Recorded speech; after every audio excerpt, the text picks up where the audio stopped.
In the tapestry of life, where every thread holds a story, America in black and white emerges as a haven for the voices echoing through the heart of our communities. In this podcast, we wade through the rivers of our collective experiences, celebrating the vibrant hues of change brought forth by the whispers of hope and the roars of action. It's more than just a conversation. It's a journey into the heart of our society, illuminated by the light of those daring to dream and do. Join us, and let your voice be the melody that guides us toward a dawn where every color finds its place in the masterpiece of our shared destiny. Together, let's paint a future brimming with the positives that dwell in our minds and the actions that shape our world. Good evening, and welcome to the season finale of American Black and White. Tonight, we gather not just to close out a year, but to reflect on what 2025 has meant for our communities, our nation, and our collective resilience. This year began with an inauguration of Donald Trump, a moment that reshaped the political landscape and influenced every sector from education and law enforcement to public health and mental health. We witnessed challenges that tested our systems, but we also saw voices rise, communities rally, and leaders step forward with courage and clarity. We remember the stories of resilience from Jason Collins' fight against glioblastoma to the countless advocates who stood for justice, equity, and truth. We honor the progress made in education, the calls for accountability in law enforcement, the fight for health, equity, and public health, and the urgent need for mental health awareness. Tonight, we are joined by four remarkable leaders who will help us unpack the lessons of 2025 and envision the path forward into 2026. Together, we will reflect, analyze, and chart a course for the future. This is not just a review of the past year, it is a call to action for the year ahead. So let's begin our journey through 2025 with honesty, with courage, and with hope for what lies ahead. Let me bring on our members. Our members are going to be Dr. Keyimani L. Alford, Dr. Phillip Neely, Brodderick Roary, and Jason M. Dotson.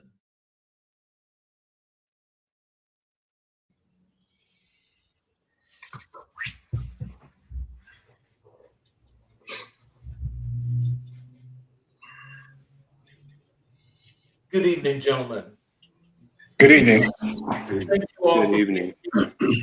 And if we could, I'll give you guys each an opportunity to introduce yourselves and let the people know who you are. Let's start with you, Dr. Alford. Hey, good evening, and thank you so much for having me a part of this podcast of today. I am Dr. Keyimani L. I serve as the Associate Vice President of Student Access and Success at Madison Area Technical College. I also am an author and an entrepreneur, so it's a great honor to be with you on today. Let's go with Dr. Neely. Greetings, and thank you for having me tonight. I'm excited. I'm a full professor at St. Leo University, where I serve as director of the Doctor of Criminal Justice program. I'm retired law enforcement, 26 years in the Atlanta metropolitan area. I'm an author. I'm excited. I'm a lecturer, and I enjoy the research of criminal justice and public policy. Thank you. And let's go to Mr. Roary. Good evening. My name is Brodderick Roary. I'm the Director of Special Populations with Rosedale Health and Wellness in Dudley Place.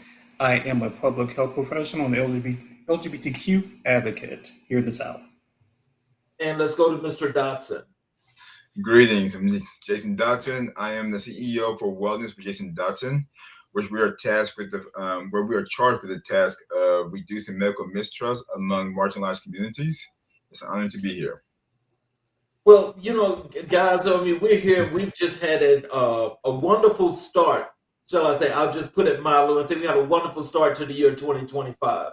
We've had several things that's gone on that's impacted our communities in many, many ways.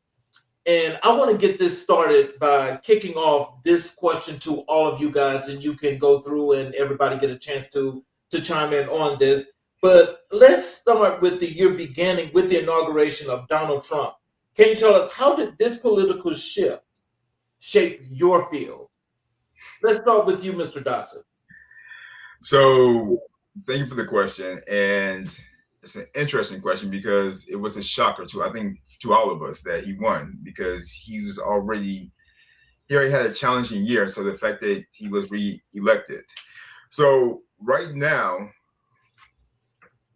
he has basically stated, or his health department or his education department has made it where counselors, nurses, social workers are no longer considered professionals. And right now, research tells us that there's a need for mental health services. There's a need for drug and alcohol services. There's a need to have nurses. However, by him electing Linda McMahon to the Department of Education, it's going to be that much more challenging for us to get financial aid to make sure that people are interested or will register to become a nurse, become a clinician. So having him elected was a dark day in my office, a very dark day. No one laughed, no one joked, and it's got more challenging. And each day, it's always something new, something scary. So, Mr. Roary, can you tell us, how did this affect your industry and the work that you do? First of all, I'm happy to be here, but again, it was a dark day. And given the fact that his first term, we did not know what was going to happen this time around, but we were concerned about what he would do to public health.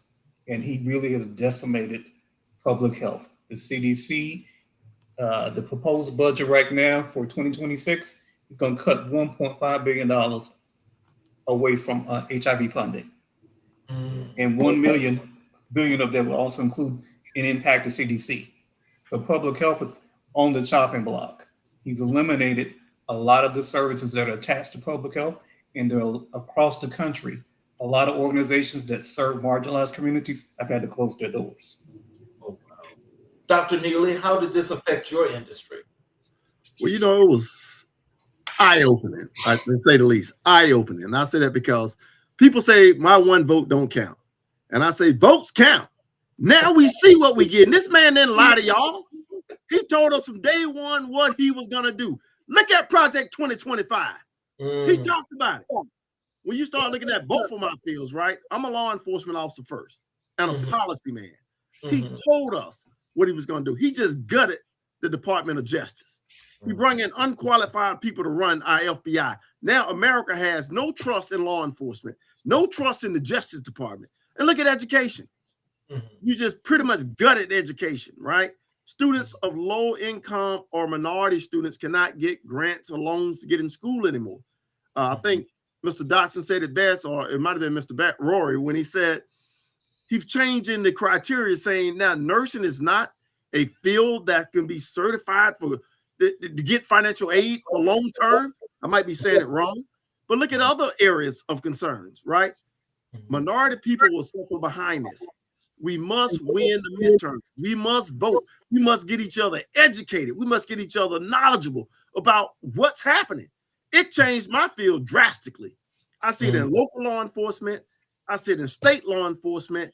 And God knows we see it in the federal law enforcement system. Patel is lost. And I say in 2026, Patel will be gone. Trump is even tired of him. The Republicans are tired of him. They're seeing what he's doing. He's abusing the system. Now, we start thinking about this, and I'll close on this to say that we have to tie this gap by saying it's up to us to get out in the field as Black men to educate our people about why it's important to vote, why it's important to elect good officials to represent us, not just putting people in office because of popularity. Right. Think about, they criticize Biden. Biden did something no other president in history has ever done. Eliminated student loan for not only Black folks, all folks. Think about it. A lot of people out of debt because of Joe Biden. This man turned around. Not only is he going to enforce student loans, he's looking at now gun assuring people who can't even afford to pay because they don't have a job, taking their state income tax because they hadn't paid their student loans, but they don't have a job because they're depressed, they're marginalized. and they are suffering right now. So Yeah. I would say that we have to open our eyes and understand what we've gotten ourselves into. Now the focus is having shows like you have right here on this podcast of how to change this narrative, how to change this narrative and get it to a positive from a negative. Dr. Alford, how does this affect your industry? So this is a wonderful and an interesting question all in itself. So I sit in the seat of a practitioner and then also a higher education leader. So understanding as far as the first administration, Trump administration, and how there were individuals that were not qualified in seats to lead major departments within the government, one began to tell us what his thought pattern was, and then understanding the second administration that he is currently in now, it became more of an understanding of knowing specifically that he knows the ins and outs of what to do and what to do quickly.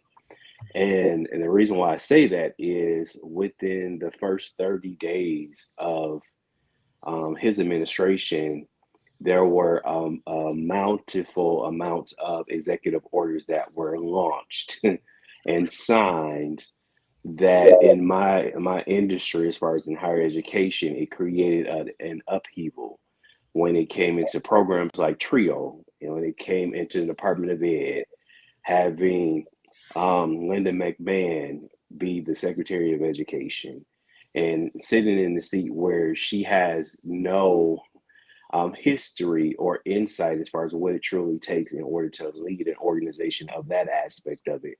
But I think also understanding the grander scheme of it is the cuts and the layoffs and what did it do, one, to employees, but then also to the students that were impacted. And this is within the Department of Veteran Affairs. This is with the Department of Education. This is within the TRIO programs. This is with National Science Foundation grants. Just thinking about the breadth of the impact that he had on this administration and truly what it does.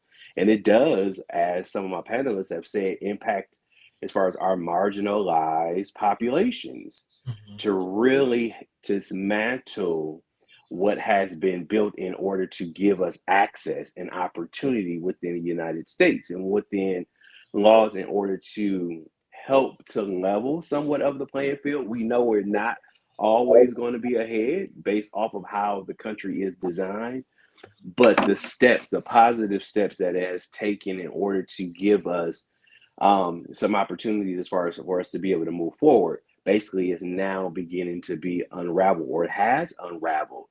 And from sitting in my seat from a practitioner lens, specifically within higher education, having staff leave institutions and leave jobs because of the uncertainty of this work, I've saw so many colleagues across the country from the different associations, organizations that I'm a part of, leave the profession because of this administration.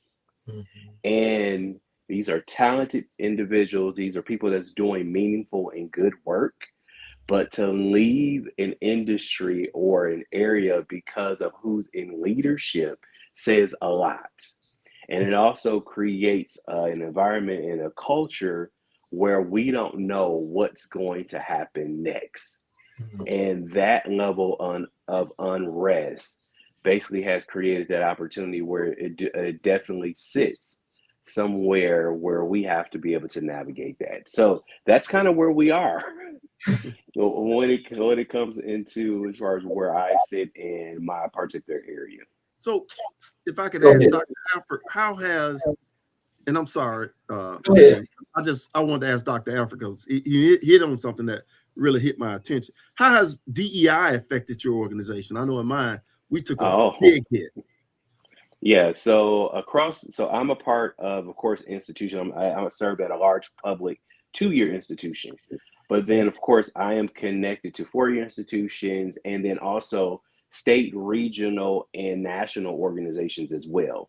And what I have saw is across the spectrum, institutions have now taken this big long laundry list of terms that are considered to be against as far as what we stand for as an organization, and has shifted as far as the narrative of what we say as belonging, inclusion, diversity, in order to protect as far as the resources that are basically given based off of grants or institutional funding.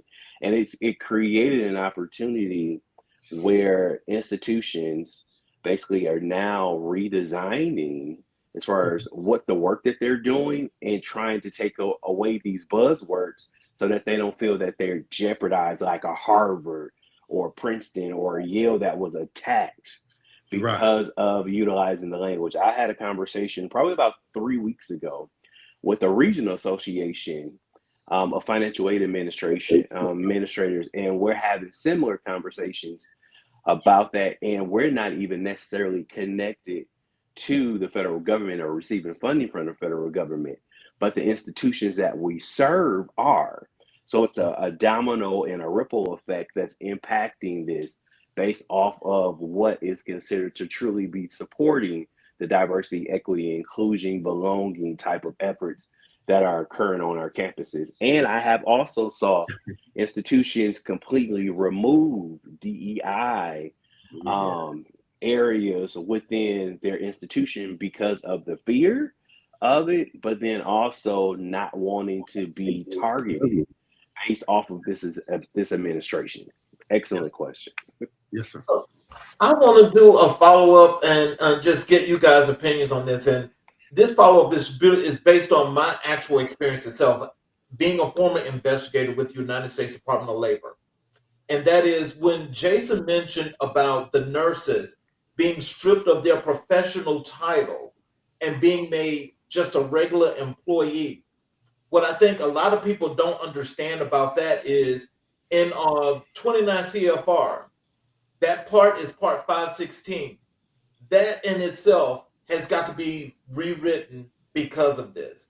Now, in breaking down that status, what I think a lot of people don't get, which I would like to hear you guys, give me some feedback on, is that there's already a shortage of nurses. So now, if they're going to do something like that, that means that in that pool, they're going to be able to use these people in ways that you would not imagine. Because you have some hospitals that use what they call the 80-20. And so if they use something like that, what that means is the pay structure totally changes from what you're used to in being a professional. And when we go over to what Brodderick had to say about the funding that's being taken away from the HIV and AIDS programs that have been running for God knows how long, and with America footing the bill with the R&D, but our people here not actually having the actual access to what they are considering now is to be a cure, where other countries are the benefactors of that. How can we fix that? Let's start with you, Mr. Dotson. How can we fix that? Interesting question. I like what the nurses are doing right now. And I think Dr. King said it best. In order for evil to triumph, good person, he said good man, must do nothing. The midterms are around the corner. And one thing we have great going in this country is we have 3 branches of government. And we can always challenge it. Trump, yes, he can issue as many as executive orders as he like, but they can be challenged. And I love what the nurses are doing. But what I don't like is that it's not all the professions coming together. It's just not the nurses. It's the counselors. It's the drug and alcohol counselors. If you look at these professions, it's interesting. Once it was identified that Black women were the most educated population in this country, it just started going after those professions that are dominated by that field. What can be done is you just don't sit still and stay quiet. You reach out to your elected officials, you rally, you talk about it, you continue on using social media, have your friends promote about it. Things can change, but what we cannot do is just stay quiet and say, oh, this is just it, or this is just how it is because he's the president. No, this is not an autocracy. This is a democracy. There are 3 branches of government. We have power. We have power, and we have seen what this can, what our power can do, what our voices can do if we come together, if we mobilize, if we use social media as a tool to educate and inform people and mobilize them, versus looking at the latest TikTok fight. We can change this if we come together, like this podcast right here, talking about it, and those who are watching this podcast. But getting out there and talking about it, and we've seen this. We've seen this with the Epstein files. At first, Trump didn't want to talk about it. Then Elon Musk said he's in the Epstein files. And then we start seeing a movement happen. Getting people out there to talk about what's happening. Nurses are important. Counselors are important. Especially right now, people are losing their jobs. People are stressed. People are going crazy. We need our counselors. We need our nurses. And we need to respect these professions. Right? And we need to advocate for these professions. If you stand still because they're not attacking you, eventually they will start coming after you. Stand up, speak up. Mr. Roary, do you have any comments or suggestions as to this situation? I'm with Mr. Dotson. We're going to have to mobilize. It's going to be an uprising of professionals. We're going to have to come together and galvanize the community, especially those that are impacted the most. The work that I do, we have a clinical side. That's going to impact. I'm concerned about the changes that will happen. That people aren't be able to become nurse practitioners, regular nurse that serves community as a whole. What happens when the nurse practitioners are no longer available to serve communities, especially those underserved communities? I was born and raised in rural South Carolina. I worked at the Phillip R Qualified Health Center. The bulk of the staff was made up of nurse practitioners. What happens if they go away? That's going to impact care. And a lot of times, it's people of color and marginalized communities that are impacted the most. If we sit still and don't do anything, it's going to take away a valuable resource that is needed across this country because they're already going after healthcare. They did not vote to continue the subsidy for health insurance. Today is the last day. People are going to lose their health insurance. Millions of people are going to lose their health insurance. We can no longer sit around and allow this man to think that he is a king. He's running this country like he's a king. Not even a dictatorship, like he's a king. He actually thinks that we're in England and that he's running the country like a king and nobody can stop him. We have to come together. The midterm elections are so important. If we don't do anything in the midterm elections, if we sit around and don't do anything, it's going to get worse before it gets better. Dr. Neely, what are your opinions on this? I say we got to change the Willie Lynch mentality. We got a lot of black folks. We got a lot of minorities that saying, well, it's going to be all right. It ain't affecting me. But whether it affects you or not, it affects all of us. You know, I was talking to Dr. Alford earlier about DEI. This is all about DEI. Marginalizing the LGBTQ community, marginalize the black community, marginalize the Hispanic community. And how is he doing that? Through his immigration policy. Let's get rid of them. Get everybody out of here and make this a totally supreme society of white folks or those that have and have nots. You've seen it from Tyler Perry, the haves and have nots. So I said we got to get these buzzwords and change the narrative. And how do we change the narrative, right? Social media is good.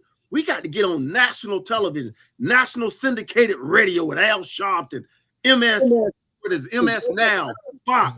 Go to Fox. I was hoping Fox called me. I'll tell them how I feel. I ain't scared. What are you going to do to me? You know, take a job. I've been fired before. It ain't nothing to me. I'm going to always stand up. I'm a policy man. So how we get ahead of this, we got to change the policy. We got to make sure we revert this policy on DEI. It affects more than just marginalized people. DEI affects a lot of people. Well, he don't realize it affects a lot of white women. Exactly. Look at them in the federal government. They sit at home now because of his policies. You know, they want us to stay, as they say, Brother Alfred, as they say, Brother Roary, Brother Dotson, they want us to stay high. They want us to stay drunk and lost. Yeah. We got to change the mindset of our youth. I'm glad now we got young men, young women getting into politics, leading the state General Assembly, leading the federal General Assembly, getting in the House, getting in the Senate. Young people. Look at those two kids up in Tennessee, what they did. Yes. Everybody said they crazy to stand up against them folks. They got thrown out, but guess what? They threw them out and they were reelected the very next term in the special election. Yes, that just goes to show we fight, we win. But again, you know my motto, Mr. King. We got to fight, but we can't fight with our fists no more. That's what they want. We got to put down our fists and start fighting with our mind, mentally, spiritually, emotionally. That's how we beat them, sir. Yes, sir. Dr. Alford, do you have opinion on this? Yeah, so I echo everything that has been stated. I think the other thing that I do want to amplify is, of course, we want to mobilize. We want to bring folks together. And I think the other element of it, or I say the other side of the coin, is understanding where this message needs to be. And specifically getting in front of the people who might not feel that they have a voice, and allowing them to understand the power that is built in as far as in the three branches of government, and getting them to understand that just because we do have a president that is in office, he does not have 100% autonomy in order to do whatever he wants to do, whenever he wants to do it, however he wants to do it. And if we can get in front of their people in order to understand that and truly educate them based off of that, it'll help to change the narrative. Because I hear a lot of times, especially from our younger generation, is I'm not voting, or I have not voted because my vote isn't going to count. It doesn't matter. So we can basically change that and allow them to understand that element of it, then it can contribute to better results that allows us to eradicate what's happening now. The other aspect that I want to comment specifically on, as far as the healthcare aspect of it. So with me being in a 2-year technical college, a lot of the work that we do is working with businesses and within the community in order to address a disparity within the education field, and then also within the workforce. So I think another aspect of it to strengthen the attack on healthcare is to be working with our hospitals and to say, all right, we're an institution of higher education. We understand that there's a shortage here. These are some of the challenges. How do we greater partner with you in order to address what is needed in order to shrink as far as the gap that's out there for nurses, for doctors, those in the medical profession overall, because that is some of the work that we do now.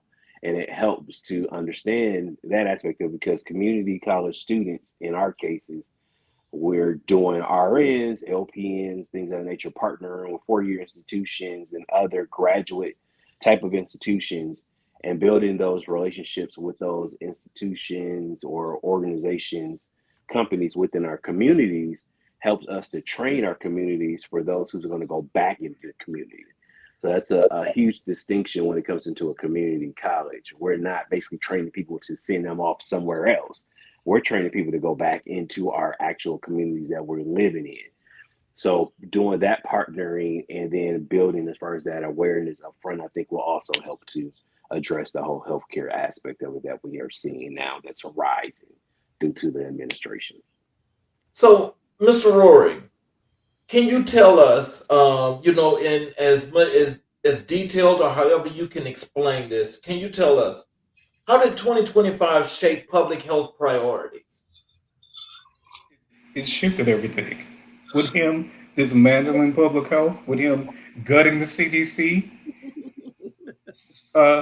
high officials at the CDC, all of them have resigned. They have left and taken other jobs. I'll give you an example of what I'm talking about. Before moving back to Charlotte, I worked in Atlanta for 2.5 years. The health department in Atlanta lost their funding. You're talking about 55 people that lost their job in reference to public health initiatives. HIV in Atlanta is like a third world country. That's realistically. It's a realistic data shows that. I lived it, I worked in there. That's across the country. With him eliminating all of the services and funding associated with HIV, it's going to push us back. All the work that we have done over the 40 plus years, we're going back. It's going to increase. HIV infection rates are going to increase drastically. HIV in the South is like the house is on fire. Most of the HIV in the country is found in the South. It's not in larger metropolitan areas. It's in the South. We're talking about Texas, South Carolina, North Carolina, Florida, Louisiana. All these areas is going to impact it all the more. I see it every day in my work that I'm doing. We're concerned about how we're going to continue to support our testing initiatives. So, and as I stated before, organizations that serve underserved communities, especially in public health, they're closing their doors because they can't stay open because they've lost their funding. A lot of our work is driven by funding. It's driven by funding. You're talking about Ryan White. You're talking about funding from the CDC. We don't even know if they're going to impact Ryan White. Ryan White is the funding that serves individuals to provide them access to healthcare, their medication. HOPA, housing opportunities for people living with HIV. We don't know if they can continue that funding or gut it. People might be housing. Housing is healthcare. Not for just people living with HIV, but many marginalized communities. Housing may impact housing. Wow. And, I think that as we think about that and knowing that infections were already on the rise, but in just thinking about the thing that you mentioned earlier about subsidies not being renewed, which means we'll know officially as of midnight tonight if there's anything in play or if anything has happened. So if that does not get renewed, then I'm assuming what you're saying to us is that programs like yours and those all over the country that serve the underserved and marginalized communities when it comes to healthcare to help to keep people at least at a livable level and pace in life is going to be cut off. Right. The organization I work for, we pay health insurance premiums for a lot of our patients. We're already seeing that. They're going to double. As an organization, I can give an example. I was on a text message thread. We have a text message thread for senior management. My colleague, she pays the premiums. She paid the premiums for January. If they don't do anything, we can't afford $18,000 a month for insurance premiums. Right.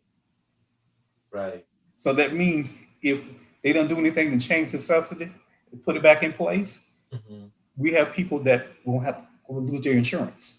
And we have to find other means to assist them. If they don't qualify for Medicare, they have no coverage.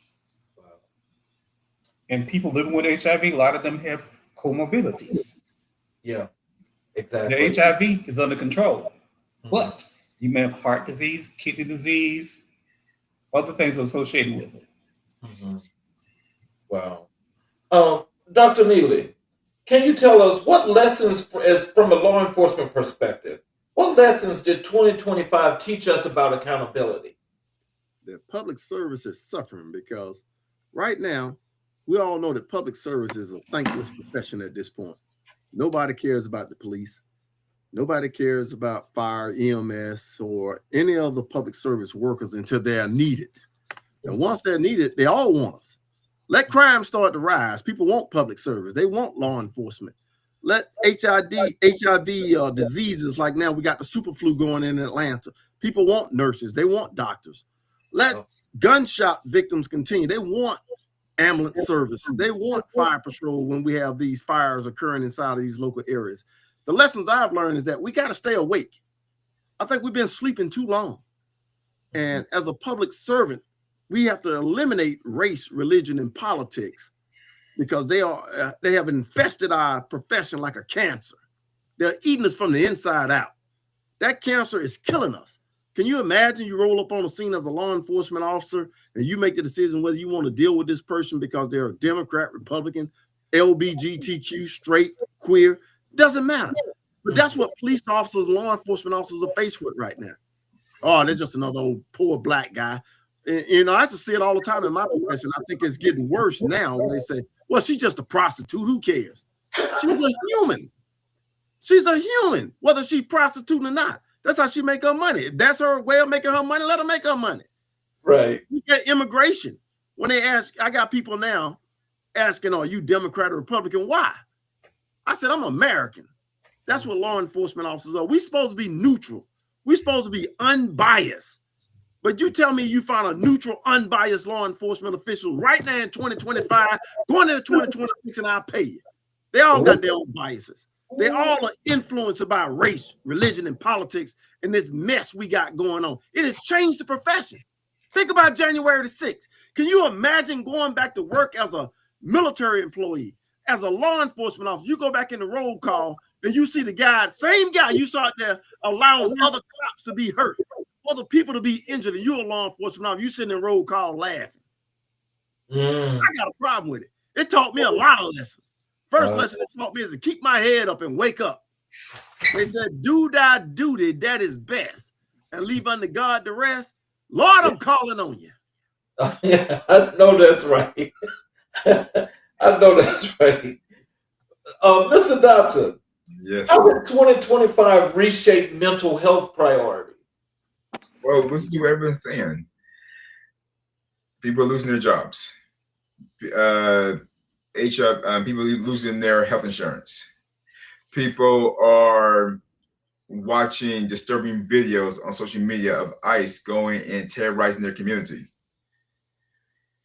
People are exposed to images or text from the Epstein files. So think about it, all the information coming to you and having to process all of that. But we just learned that Trump just said, you know what? Counselors are not professionals. Nurses are not professionals. We're already overworked. We are overworked. I'm working 7 days a week. My colleagues are working 7 days a week. We are exhausted. We are tired. It's getting to the point where it's just sad. It's just sad. Unfortunately, I mean, we haven't seen budget cuts. However, with this insurance that's taking place tomorrow, people lose their coverage. That's how I get paid. It's through insurance premiums, insurance payments. If people cannot access healthcare, if people cannot access mental health, and then you go and you talk to your friends, or you have no one, you're isolated, and then what happens? You take matters into your own hands, and then you go and engage in criminal activity, engage in a risky behavior, and you put yourself at harm. You also put others at harm. And with Black and brown communities, they just now starting to trust their clonicians. Medical mistrust is prevalent within the Black and brown community. We've been harmed for centuries, and now we're seeing it. We're starting to come back. However, the whole idea of what happens in my house stays in my house. We don't talk about trauma, so people are not getting the help that they need. Just pray about it. Everything that everyone's talking about is basically we're all affected by it. We're all affected. It's not a Black thing. It's not a white thing. It's not an LGBT thing. It's not a straight thing. We're all affected by it. Mental health is real. And there are not enough soldiers out there. There's a waiting list for people to access a clinician. And we're tired and we're exhausted. Dr. Alford, can you tell us what challenges did students face in adapting to new learning environments? So, I mean, ultimately, learn as far as being able to process and come into the higher education field, understand as far as some of the challenges that COVID basically launched for us. It really allowed us to evaluate as far as how students are learning now, and then also to really try to understand as far as what their preferences are. Um, so prior to COVID, and I'll transition over into your question, prior to COVID, a lot of institutions of higher education basically were providing many of their education in person. Yes, you had some institutions that provided online education, but there was a vast aspect of true education happened when it was a face-to-face type of interaction and engagement.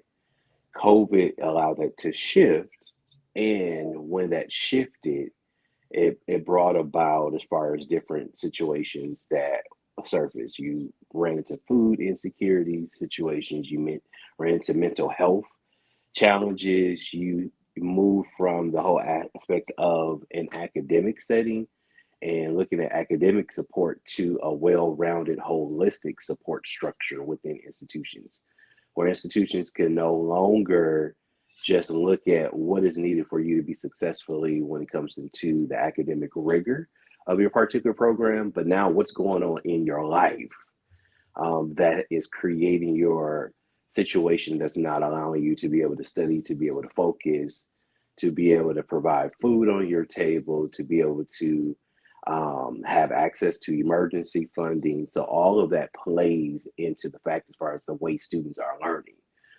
And how they're able to learn, because they're not just coming in like the traditional 18-year-old student into our institutions and specifically thinking about what is needed for tutoring or what is needed for textbooks. It's so much bigger now, and there's a lot of focus on institutions as far as what do we do in order to be able to support the students and be able to give them an opportunity that they can learn in the various contexts of that. So it moved from asynchronous learning to both asynchronous and synchronous learning, and creating those hybrid models within our institutions in order to be able to appeal to that, because life is lifing, as they would say. And it's creating those opportunities where students are coming to our institutions and saying, you know what, I have to work an extra 20 hours or I have to work 7 days a week because I have all of these other factors that are going on within my life.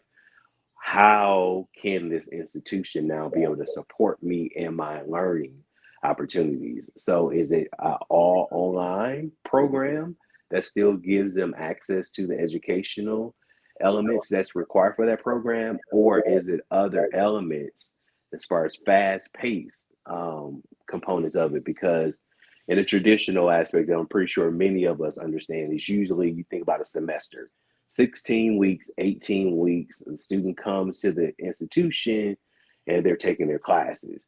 That has all been evaluated now, where institutions are looking at 4 week sessions, 8 week sessions, 12-week sessions, 10-week sessions, 16-week sessions, quarter sessions, in order to be able to address the way students are learning. Now, it comes with a different complexity of how rigorous that curriculum becomes, because, of course, if you need to learn 16 to 18 weeks of content in 4 weeks, that's a lot. But it is basically amplifying as far as the way that we have to approach education based off of the needs of the students, but then also addressing what the students' lives are. I think the other aspect of it is understanding too, who are the students that are coming to our institution. There's an enrollment cliff that's happening now where the high school graduation population is basically on a downward spiral. And we now have to look at the 4.2 million individuals that are out there that has some college but no degree, and really try to understand the larger aspect of it and how are we going to be able to reach that adult population in order to create program that has that short-term credentials that allows them to be able to be trained, skilled, and into the workforce so that they can earn living wages. So that's shifting the whole dynamic in somewhat of the partnerships that I even had conversations and mentioned earlier as far as with organizations and businesses within our communities in order to get that upskilling. Because there is, and it has been an ongoing conversation within higher education for many, many years, and that is the value of education.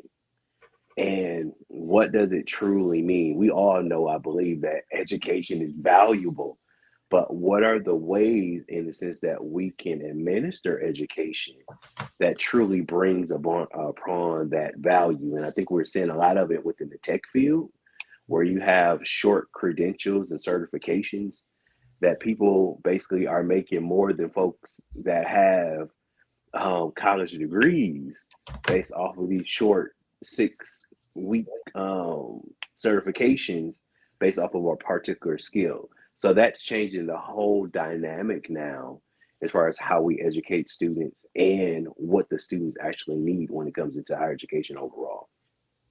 You know, what you just mentioned is so key because, actually, I have to say that I think that that's a regional thing because I do know that very same process that you mentioned. I know that they're doing that in Pennsylvania, and those folk without college degrees are thriving big time with these six-figure jobs. Mm-hmm. No college education, but they went and got that certification that you're talking about. So Yep. apparently, that's also a big thing in the Midwest. But the place that we would think most where this would be taking place is here in the South, and it's not happening here in the South. And again, I think that's again about that old Confederate thing about losing that war, whatever you want to call it, is that the repression is real, but we don't have people fighting that are doing the real legislation that should actually be out there, campaigning for this and making this come to fruition. Some places are trying to implement that, but that comes with a lot of tape. And so the thing is, where you are, you're in Wisconsin, right? I am, yes. So in Wisconsin, what are some of the things and how did you guys actually get that implemented to actually bring that to light? Well, let me back up to the reference as far as the South and been in a regional aspect of it, because I think you're going to see in the South as far as what you are particular, as far as seeing and participating now in, because legislation is out there right now for Workforce Pell. So Right. Workforce Pell is a program in order to provide short-term credentials for students who have the highest need. Often the highest need in some cases are our marginalized, disadvantaged students of color in some cases who do qualify for the Pell Grant. So it'll be those students that have that zero student aid index or negative 1,500 student aid index. And then allowing them to receive Pell Grant for those shorter term credentials. So that is going to draw people into those particular spaces in those credentials in order to be able to address that. So you might not see it now, but come July 1 of 2026 is going to shift, because a lot of institutions who are basically looking at those populations of students Mhm. who have some college credential but have not or have some college credits but no credential, they're going to be coming back because they're going to start hearing about this. And how do I get this short-term 16-week credential based off of the eligibility that I have? And you're going to see a huge spike. And it's going to get people it's going to get people into the workforce to be upskilled, and then also building some of those partnerships specifically with those businesses. Now in Wisconsin, overall, of course, with me being in the 2-year college space, we're looking at it, or have looked at it, because it's very important for us to build those partnerships with our businesses within our communities. So it's having those conversations, sitting at the tables with the leaders, CEOs of organizations, companies, community-based organizations, things of that nature, to say, all right, what are your needs? And based off of your needs, what can we do in order to support it? Now, it might mean having existing programs that we have in order to support students and those organizations, or it could be creating new programs, new degree programs and things of that nature in order to be able to address that particular need. So it's more along the lines of strategy, partnership, and collaboration. One instance to bring in the academic component of it, but I think it's also the hands-on experience when it comes in these particular programs and these partnerships, because once the students get educated, we need to be able to deploy them into the spaces in which that gap or that shortage is. And that's how we have shifted and moved in that. And I think the other thing is we've also built partnerships with four-year institutions.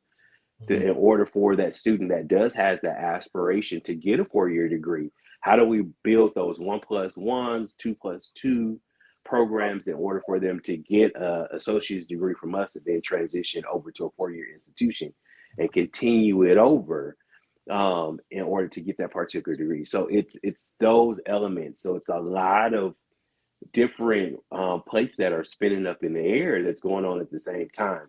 But that's how we're addressing it. And those models are being adopted across the country.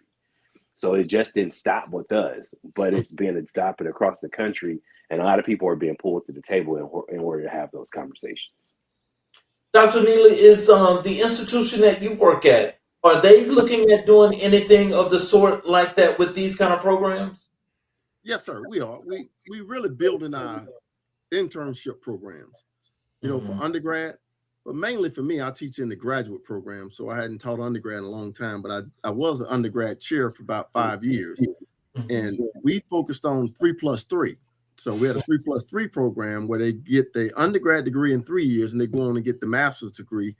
And that give them that 1 year. So that's 3+3. They give them 4 years for the bachelor's and their undergrad, which would be the master's and the bachelor's degree. So we had a 3+3 program and also our law program. So in the criminal justice program, we had a 3+3 was focused on our law program. They do 3 years undergrad instead of 4. That 4th year, they go to law school, finish their first year there, and then they finish up in law school. So we have a lot of innovative programs. But one of the things I was going to ask Dr. Alford, because what I've noticed since COVID, I think right now education has been diminished. They're lower in education because we're putting too much effort to me. And Dr. Alford, you can tell me this because you work more with the undergrad level than I do. But I notice in our undergrad, grad, and doc levels, we're putting too much effort on retention. Don't fail the student. Do all you can to save the student. Some of these students don't deserve to move forward, but we're moving them because if we fail them, they can't get financial aid. And most of these schools, especially the small community colleges or small, what I call private colleges, 4-year, they're focused on numbers because there are no numbers. They are student driven. Unlike the big institutions like University of Georgia, Florida State, they're state schools. They get money from the state. I'm talking about these small colleges. Like I went to Clark. At Clark is student driven. If there's no student, there's no money coming in. So they got to keep those students. And I'm not saying Clark is one of those schools. I'm just using that as an example. That when you find these schools that are tuition driven, they focus more on retention and have too many retention efforts and not enough efforts on keeping that rigor high and tight to make sure that we don't become a diploma mill. And that's one of the things I'm concerned about with my institution, that I don't want it to become a diploma mill while we're saying so much effort on retention. And let's focus on knowledge, skills, and ability. So when you get out there, the degree will mean something to you. Dr. Alford said that, and that's why I brought up, he talked about how his school is focusing on building those students so they can get from the 2-year college into the 4-year college, and that being that mentor and that guide, that anchor to get them over there. And that's what we got to get back to. I think universities are falling away from that. If you look at now the rate we're going, cutting financial aid is one way of stopping our learning. Think about in the old days, they didn't want the slave to learn. So not just Black people, they don't want the marginalized communities to have the knowledge that we need in order to grow. Why? We become too powerful. I hate when I hear a man tell me, we've overcome, we've made it. We ain't overcome nothing. They have taken away affirmative action. They have taken away DEI. They are taking away the status of the Black strong politician up top. And they're breaking us down every single day. And if we don't get back to it, getting into our head with knowledge, skills, and ability, we're going to lose everything. That's why I'm thankful for you tonight, putting on a panel like this, bringing on a professional like Dr. Alford. I looked up his credentials on LinkedIn. Powerful man. Dr. Roary. I'm calling him doctor. You honorary, sir. looking at his credentials, powerful man in the community, doing things other people don't want to do, focusing on people that we want to throw away, LGBTQ community. We want to just throw them away. What they say, we're going to stop research on transgenders. What happened when you stop giving them the services they need? They already middle this. Now you got people that's all confused. Okay. We got Atlanta cop. And I end with this. We had Atlanta cop yesterday. They found him dead in his home. So my wife said, what do you think happened? I said, they said no sign of forced entry. I said, that's suicide. He killed his wife and killed himself. Depression is strong. We need the mental health profession. We need Dr. Dotson to be out there. Doc, we need you to keep doing the things that you're doing in your profession, being that great clinician.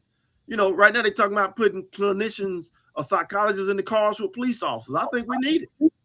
You think about it. What it takes to be a police officer, a high school diploma, a GED, that's not enough knowledge to go out there. And then you got to go to court and defend yourself against an attorney who's been in school for 6-7 years and specialize in that area. Keep doing the great work, sir. Yeah. So, Dr. Neely, my next question is coming to you. And I need for you to tell us, how can law enforcement rebuild its trust with communities? Well, they got to start from the top. We got to have leaders willing to get out there. I was impressed the other day. They had a shooting of about 15 to 20 juveniles in a high-scale area in downtown Atlanta. And the police chief didn't just come in on a press conference from his office. He was on scene.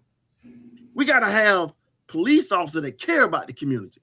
We got to have police officers that care about the young men and women that they're dealing with. We got to have more mentors like us, right? This is what a mentorship is. Where we get out into the community and go talk to our youth. Go out to the juvenile centers and talk to these kids that's locked up. Find out why they're in there. What can we do to help them change? Go into the county jails and talk to these people before they get sentenced and find out what can we do to change your life if you get out before going to state prison. We got to have police officers that care. Right now, we don't have it. I think we got police officers that are driven by race, religion, and politics. The race is being biased about what's going on right now, whether you're Democrat or Republican. The political side is whether I support Trump or whether you support Obama, whether I'm black or I'm white. We're supposed to be neutral, unbiased when we go out and assess a scene. It's not happening. You know, people are always talking about how come so many arrests occur in black communities. Is over-policed. That's why. All the crime is not being committed in the black area, just more police there. So you're going to find the crime. Everybody's committing crime. You can find it wherever you go. If you look for it, you can go in the white area and find it. But they don't want to go up there because if you see too many police cars, that's causing distractions. So we got to change our mindset, change the way we think. Going into 2026, and that's one of the things I do in the classroom. I'm a criminal justice professor. I teach it. I go into the classroom. I talk about changing the mindset of cops. We can't start with the old cops. We got to wash them out. They can't be changed. We got to get new cops coming in, new law enforcement also with a new mindset, taking away all of this stuff that we talked about, race, religion, and politics, taking away the era of what is his name, Patel, how he's gone in and corrupted the FBI. You got agents quitting. I think you said it, Brother Roary. You talked about scientists quitting in the CDC because of the administration and the leadership team. Half the great investigators in the DEA and the FBI walked away because of the leadership team now. That's what we got to change, sir. Yeah. Brodderick, I'm coming to you with this one because I think this is something that a lot of people also need to get a little bit more of an understanding of. Can you tell us what progress was made in the HIV prevention and treatment? I can't say progress has been made. I'll take it back. I do take it back. There has been the introduction of what I consider progress reference to prevention services. It's PrEP. If you're not familiar with PrEP is prophylactic to prevent from tracking HIV. They have the pill for oral form, which have two types of pill form. Then they have the injectable. They introduced a long-term injectable now that you can take 2 times a year instead of taking every other month, which I think will impact prevention services on a long-term basis. But with this current administration, who knows how this is going to play out, because getting people access to it is the thing. If you look at the uptake of PrEP, folks of color, specifically men who have sex with men of color, they're at the low part of the totem pole reference to uptake of PrEP services, but they're the highest one being impacted by HIV. So we need to change the narrative in community and provide access to that, to the services, because prevention, education, it works. PrEP is shown is a huge, great tool that can prevent contraction of HIV. But also we need to have a conversation also, coupled with that is DoxyPEP. DoxyPEP prevents gonorrhea, chlamydia, and syphilis as well. We have a couple of those conversations together. So I can say those changes have impacted and shifted how we do prevention work, but we need to have more conversations around it in community, but also we need to stop shaming people for how they have sex. Sex work is work, right, whether you believe it or not. You don't have to agree with it, but sex work is work. What are you saying that? So I don't know how to take that. Sex work is work. You don't have to agree with it, but sex work is work. Because I'm very sex positive. I don't shame people for what they choose to do. I choose to educate people around how they can have healthier sex. Working on that. We need to talk about the stigma and shame that's associated with it and address the social determinants of health that are impacting our community as a whole. People don't have access to healthcare, don't have access to insurance. People not finishing high school. We need to focus on getting folks educated. Yeah. We need to address their mental health issues, their substance abuse issues. And all those things are impacting our numbers when it comes to HIV, especially our community. But also, what it also found is this. We focus so much on men who have sex with men that we forget African-American women who are the second ones that have been impacted all the more by HIV. We need to increase our conversation and narrative around HIV prevention services for women of color in particular.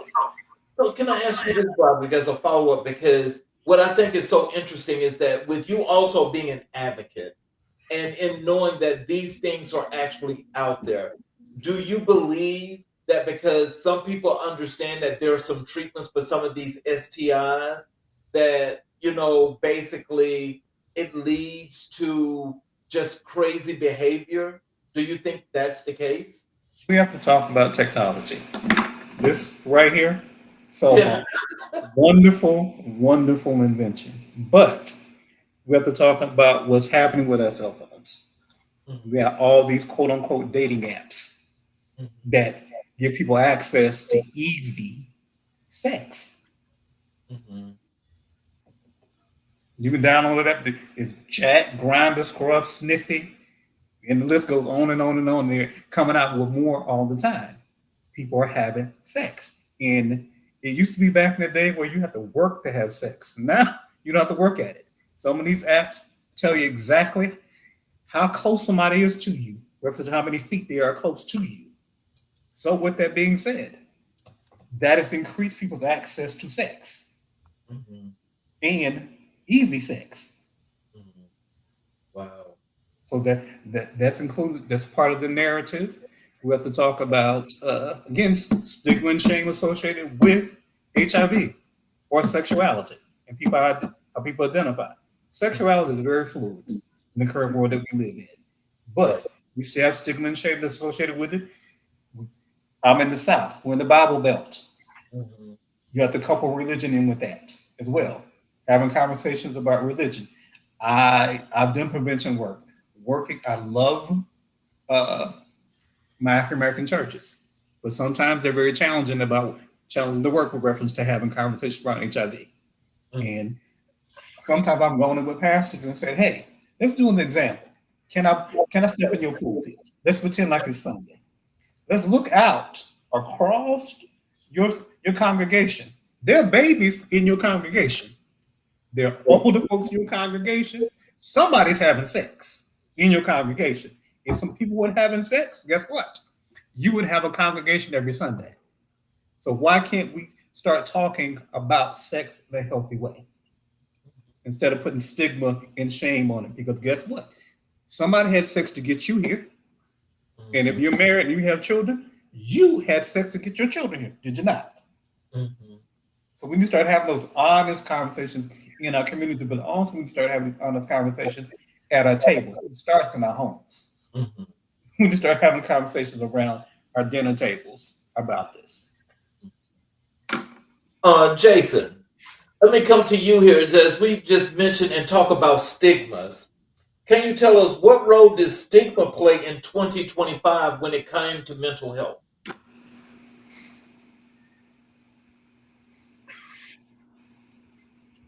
Like I said, I'm seeing a change. So I'm fortunate to work with adolescents and families, and I'm fortunate to work with Black and Brown communities. And I always say to my parents, do not be upset with the hip hop. So this is an artist named, what's his name? NBA Youngboy. And what I'm noticing is that he's talking about his mental health. Lil Durk is talking about his mental health. And just yesterday, one of my patients, he's 15 years old, his phone rang. He picked up the phone and he said, I can't talk right now. I'm with my therapist. I said, you with your therapist? I said, you tell me you have a therapist? He said, yeah, I have a therapist. I think there are people in the hip hop world, especially with my Black and Brown kids, that are talking about their challenges, they're talking about their mental health. So when you look at trap music, if you actually listen to the lyrics, they're talking about getting their heart broken. They're talking about crying at night. They're talking about their boys being shot and killed and processing it and asking for help. What I'm seeing, and I love what I'm seeing right now, is my Black young men who are supposed to be strong, tough, and just they're supposed to be the man and everything else. They're talking about accessing services, getting help. When I go into the juvenile justice department or a juvenile correction center, and they'll say, "Oh, that's Mr. Dotson. He's my therapist. He's here to see me." And they're like, "Oh, he's your therapist? He don't look like a therapist. He's not white. He ain't wearing a tie. He's just chill." I'm seeing the change, and it's making me happy though, because we need help. And back when I was a kid, back when we were probably all kids, only white folks are crazy. We're not crazy. And what happens in my house stays in my house. So if Uncle touched you, you don't talk about it. You just pray about it and stay away from Uncle. We all know Uncle's crazy. If I'm loving the change that I'm seeing. I'm loving the change that I'm seeing. I love the fact that my young Black mothers are encouraging their kids to get help. And they will sit here and say, this is your therapist, and he's going to talk to you, and he's going to work with you. It's a beautiful thing. So I know that racism in America was hoping by creating Project 2025 that it would suppress Black and Brown voices. But just like COVID in 2020, the rise of Black Lives Matter, it was all lives matter. You couldn't say Black Lives Matter. Everybody was at home. Everybody was upset. Everybody was angry. And everybody started coming out. Now we have Black Lives Matter. I think one thing about Black and Brown people, we know how to rise. And we work just like a diamond. We work well under pressure. We work well under pressure. And it's beautiful when my kids are, and these are my kids who are engaging in criminal behavior, who are in just trying to find a voice. And the fact that they'll pull over and be like, oh, this is Mr. Dotson, this is my therapist, it makes me happy. So I can speak for New Jersey and New York and Pennsylvania. I'm seeing the change when it comes to mental health services. I'm seeing the change when it comes to drug and alcohol services. My kid, he had his father join. I had a session today, and he had his father join us. And the father he's having struggles. He's having struggles with alcoholism. He's already had multiple seizures. He wants to give up. And his son said, I want you to meet Mr. Dotson, and he's going to help you get the help that you need. And this boy, 14 years old, and he's helping his father. It's beautiful. So I'm seeing change. I'm seeing positive change. I'm seeing sustainable changes. So Anything can you tell us, like, what is it that you're doing? What are some of the great techniques that you're using that's allowing these young people to be expressive and open with you to tell you how they're feeling and how you are helping them to come back to be better within themselves? So I always tell my therapist on my team, and I always tell the governing board whenever a funder reaches out to me and they question my practice. Medical mistrust is very prevalent among Black and Brown communities. They're not going to trust their provider. We have centuries of being harmed by our providers. I always tell my clinicians, go in as you. Go in as you. Don't try to put on this air like I'm a college professional. I have the degrees. I'm better than you. Go in as you. So I'm fortunate to go into the communities to provide therapy. I'm fortunate enough to go into their homes to provide therapy. As soon as I get there, I take off my shoes. Even if the house is a mess and I see just challenges, if I see roaches, if I see a messed up house, I always tell my therapist, find something positive in that house and give that parent a compliment. Girl, you got a nice house. How you doing this? That's a nice picture right there. It reduces their anxiety. Then I joke and I laugh, and I always tell my people, I'm here to help. That is so simple. I'm here to help. Then also, I tell my therapist I have an agency, and I'm training my therapist to do what I'm doing so we can reduce medical mistrust. Show up on time. Don't cancel. Be transparent. If you don't know, say you don't know. Don't do this yo, yo, yo. Even my white therapist, yo, yo, yo, yo, yo, yo. Don't do that. Be corny. I always tell my kids, I'm corny. I don't know what the hell that is. I don't know that rapper. I know who Ultra is. I know Alicia Keys back in my days. And I make them laugh. I use humor.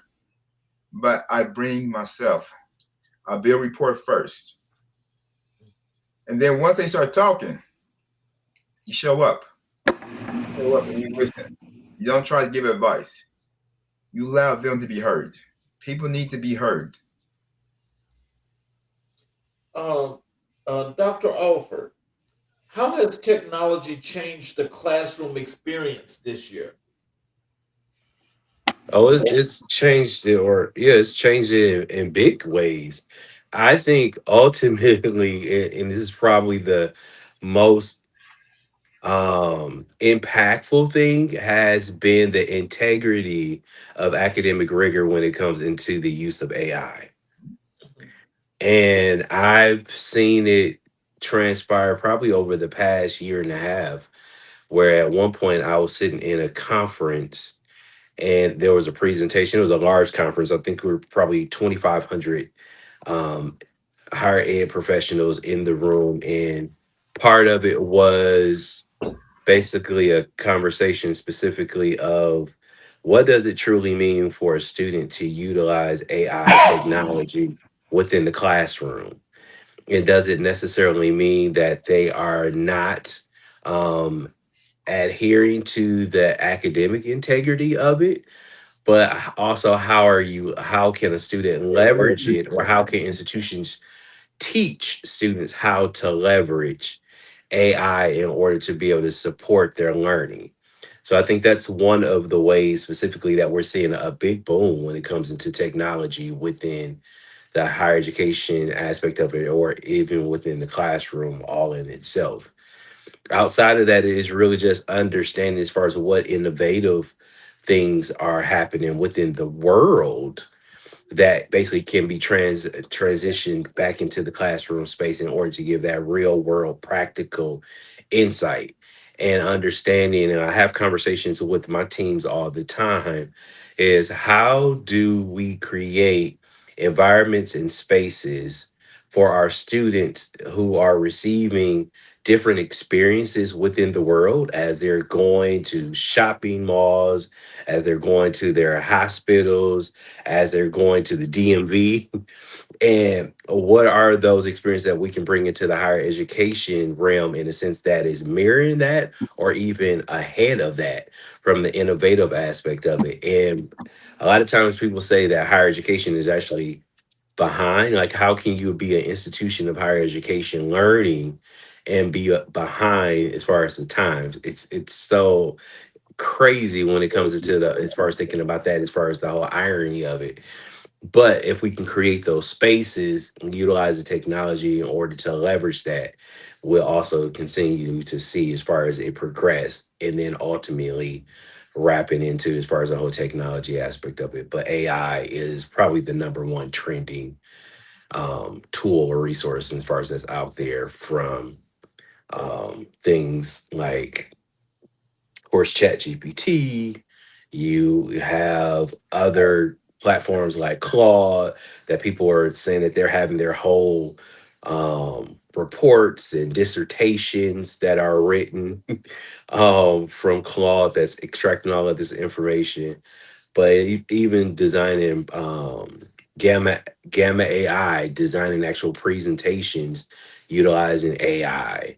So it's really how are students able to leverage AI in order to make positive, effective strides that's not replacing their voice and not taking away from what they should truly be learning from the institution of higher education. So it's a depending on who you talk to, it's definitely one of those conversations that is up for debate on both sides. But AI is definitely the number one um, trending technology aspect of that's impacting us across the board. Brodderick, can you tell us how did the LGBTQ community respond to health challenges this year? How is the community? I think the communities come together because we're losing access. Yeah, losing access to healthcare as a whole. Uh, Folks have realized that their votes matter, their voices matter, community matters as a whole, and those that are privileged in the community have now understood and understand that guess what?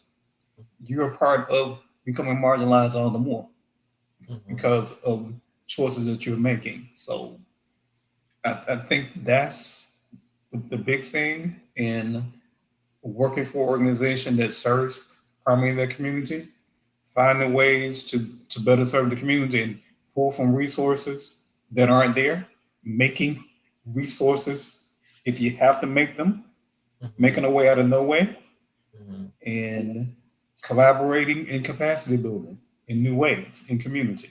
That's what we've had to do, and what we must do moving forward as administration. Mhm. Dr. Neely, what reforms gained traction this year? Well, I think use of force reform made a little traction. The way we deal with community involvement, community engagement, and also the fact of education in law enforcement. Those reforms, I think, have changed the way law enforcement officers now operate in the field. All right, let's go back. So we talk about use of force. We see that our use of force complaints have declined in marginalized communities, but increased when it comes to the situations like ICE and some of these unexperienced organizations where they're just bringing people in just to capture and rodeo people up and take them into custody. That's what we're looking at. When I'm talking about use of force, I'm talking about the use of the taser, use of deadly force, use of aspartans, things of that nature where police was abusing that force. It's okay to use force, but I think the reform that we're looking at now is how they use that force in the right manner, not to abuse force. Those are the things that we're looking at. Also, we start thinking about the reforms of education, how education have changed the narrative. In the past, officers were not educated. High school diploma, GED, they didn't go get advanced certifications, things of that nature. Now we're pushing for that. I think our legislators are pushing for that. And I think the officers want that because now they realize knowledge is power. So those are the two things I think that have changed and have reformed law enforcement. Jason, what lessons did 2025 teach mental health professionals when it came to resilience?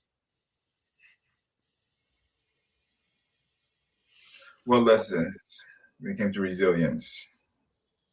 It's an interesting question because 2025 was a challenging year if you were watching social media, and it was a very so I'll say this right here with my patients who came to my office and what they experienced and what I'm hearing from my clinicians. Resilience is it's important, and I'm trying to be selective with my words as well too. I'm an 18 here, but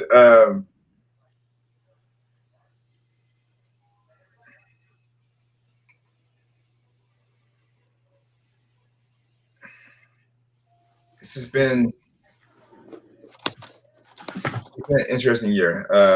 And as I'm reflecting back, because I've had an interesting year with my patients as well too.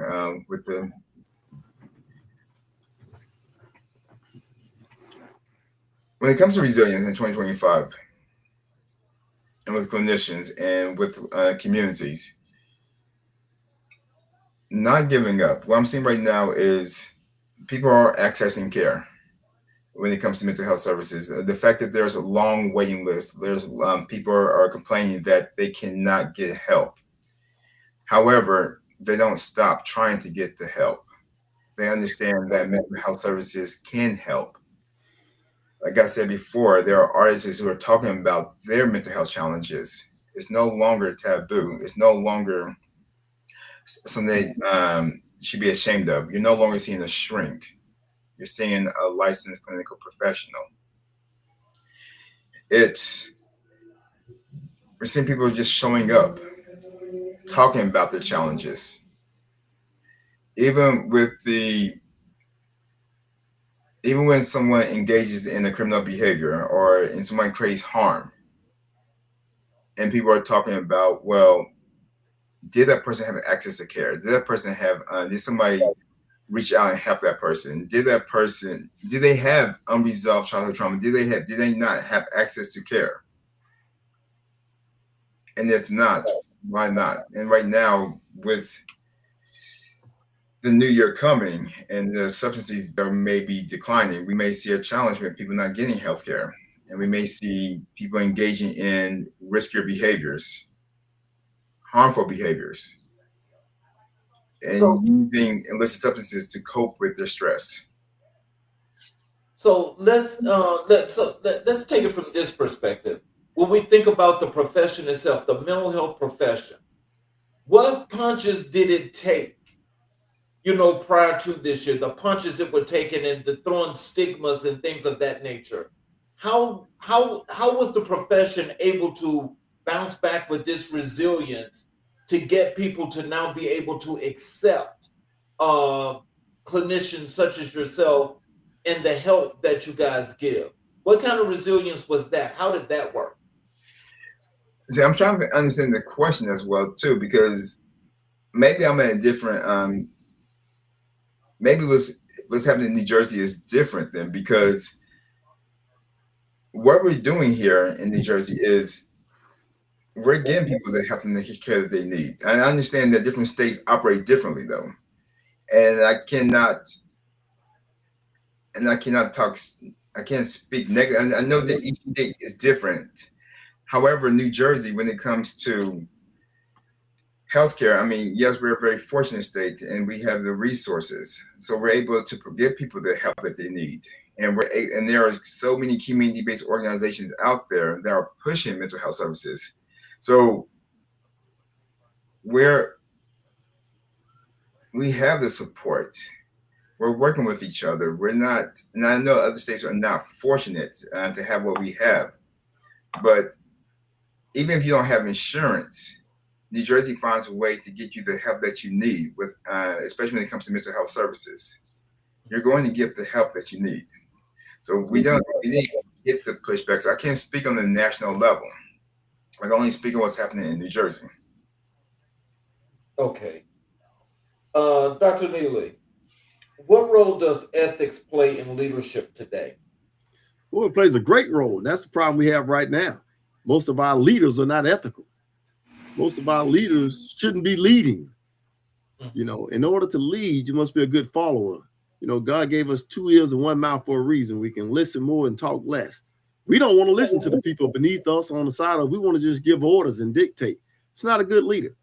Ethics plays a great role, I think, in any profession, whether you're a clinician, whether you're an advocate for different organizations, whether you're in higher ed, and especially in law enforcement, because that's all you have. When you get on that stand and you raise your right hand, if you're not ethical, a good attorney going to bring it out of you. And it's going to ruin the profession. It's going to ruin you as a human. One of the things that I've learned and I've always talked about nationally, so I'm glad Jason brought that up. Brother Dotson brought that up about he can only speak from New Jersey, but I'm going to talk to you about nationally law enforcement, because I travel around the country teaching at different police academies, nationally and locals organizations. And one of the things we talk about is, why is it the fact that we don't teach ethics after you come out of police academy? And while you're in police training, we only teach about an hour block of training. And I'm tired of them saying, well, ethics is your own values and morals. You should know that. That should be instilled within you. Well, if that's the case, why are so many police officers committing unethical behavior? Most cops do not commit criminal behavior. They commit unethical behavior that would lead to criminality. They continue to do it, and all of a sudden now we cross the line, we're on the other side, it's unethical and it's criminal, they end up in jail. Back when I started policing, they didn't put police officers in jail. You committed those violations, you lost your certification, you got terminated. Now, they put you in jail. I've never seen so many law enforcement officers put in jail. Look at Derek Chauvin. How ethical was that? For 9 minutes, he had his knee on a man's neck when the man said, I can't breathe. How unethical is that when I hear the community saying, well, if you can talk, you can breathe. He could talk, so it's obvious he can breathe. He's telling you to get off his neck. He's straining, giving you all he can. They're telling you that that's unethical behavior. Look at January 6th. I seen cops between doors having their head squished, their bodies diminished, being beaten by other law enforcement officers. By the civilians that we've been trained, hired, and ethically guided to protect. Beaten. And most of them was law enforcement officers or military personnel. And I consider military part of law enforcement. They police the world. We police the county, state, or municipality. But the unethical behavior I see now is putting our National Guard on the street to police our people. That's not their job. Right. That's unethical. So leadership has to be held accountable. Leadership must be responsible. That's why I'm so upset with SCOTUS right now. The United States Supreme Court. They should be holding our president accountable. Congress should be holding our president. He's our leader of the free nation. Hold him accountable. We won't have these problems. Jason won't have to come on here and say, I only know from a New Jersey standpoint. He would know nationally because they'll be training, giving conferences, giving us the ability to learn from others in different states. Roary wouldn't have to be advocating for funding for LGBTQ rights or other rights, or funding for protection of health care and things of that nature. We wouldn't have to. Leadership, true leadership, will see that it's needed. True leadership will see that law enforcement can't be led by the blind. It has to be led by the knowledgeable, those that are experienced, those that have the ethical behavior and the training to make sure that we're doing the right thing. Because if you're not doing the right thing, how are you going to hold me accountable? And I ended on this to say, you must inspect what you expect in good leadership. Yes, sir. Oh, you got that right. Dr. Alford, how can institutions better support first-generation students? I'll say number one is understanding them.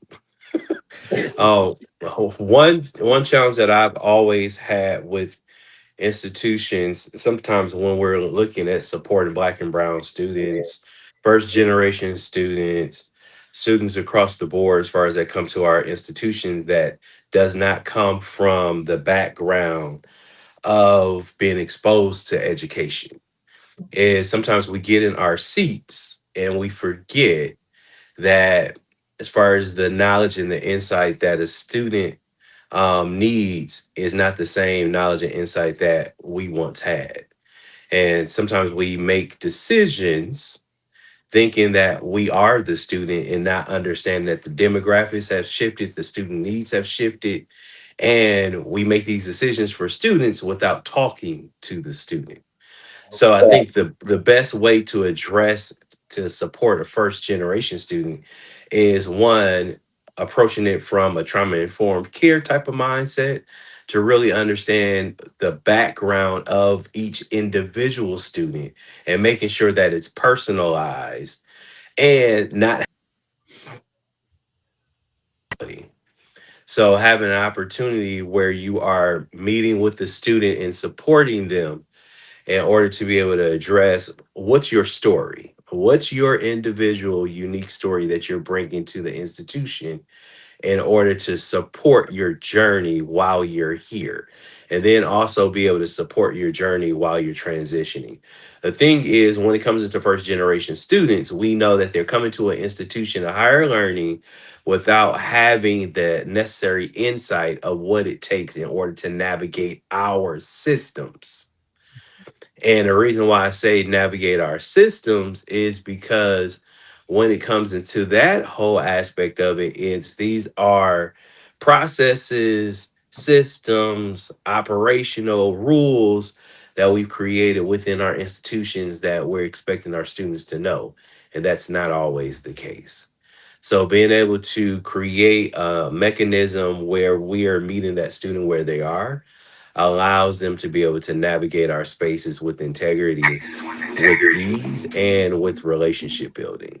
So I would say that would be the thing, in a sense, to be able to address the first generation student, but then also having the support systems that are in place. People that look like them, understand as far as their lived experiences, and be able to support them along their journey, I think is going to be the best way.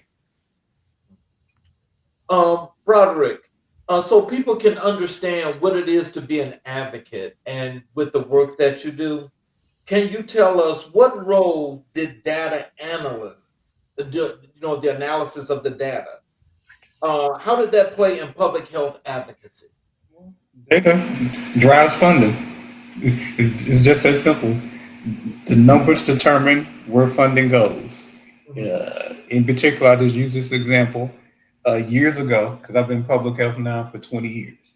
Years ago, when uh, the face of HIV changed, and it was no longer white gay men, and it changed to people of color, the funding shifted, and that was data driven. That was Mhm. data driven because the numbers were increasing in African American communities, specifically men who have sex with men, African Mhm. American men who have sex with men. Funding follows the data, and Um, go uh, ahead. no, go ahead. You're about to say something. Okay. Well, no, I was just gonna go to my next question. So Okay. are you done? Yes. Okay. Um, Dr. Alford, what lessons did 2025 teach us about student mental health? That it was a much larger issue than we anticipated. I think when 2020 came into play, as far as COVID, a lot of institutions of higher education started doing studies and uncovering that, of course, the pandemic basically helped to shine light on it. So you had studies like um, the Hope Center's study, as far as when they looked at different things. You had Better Mind programs that are out there that help to really identify just different things that were going on. Of course, you had the Pew Research Center that was conducting studies in relation to mental health. And based all of it, the numbers started telling us that a lot of our students that were coming to our institutions were struggling. And based off of that, institutions had to take a reactive and then also a proactive approach in order to be able to address that. And a lot of times that involved of understanding one, the reality is that institutions aren't um, psychologists, and we don't run our own clinics necessarily in order to be able to to be able to address that, and understanding that we need to rely on our therapists and rely on the partnerships that are within our communities in order to connect our students to the resources that are available. And based off of that, making sure that students are aware of the resources that are there for them. So it was more along the lines of creating visibility and also trying to address the stigma that if something is going on with you on a mental level, it's not something, in a sense, that you have to shy away from. The institution is there to be able to support you and to be able to connect you to those resources. So that I would say that's what 2025 helped us to see and to realize that. And I go back to my question or my response earlier, that we just can't look at the academic aspect, that we now have to look at the holistic support for students that are coming to our campus, and mental health is just one of them that comes into play as far as how do we support the whole student instead of just the academic student. I got some comments here in the chat, and one says that they want to thank us for bringing this panel together this evening. Another one, She Matters Now, says, great discussion. Come on, Black men. We need and want your leadership. Um, then there's, I'm not sure what that is. I had to put my glasses on. It says, one says, fight with our voice, well, with our vote. And this other one here, Lord, I'm sorry about this. I'm trying to make sure I could read these.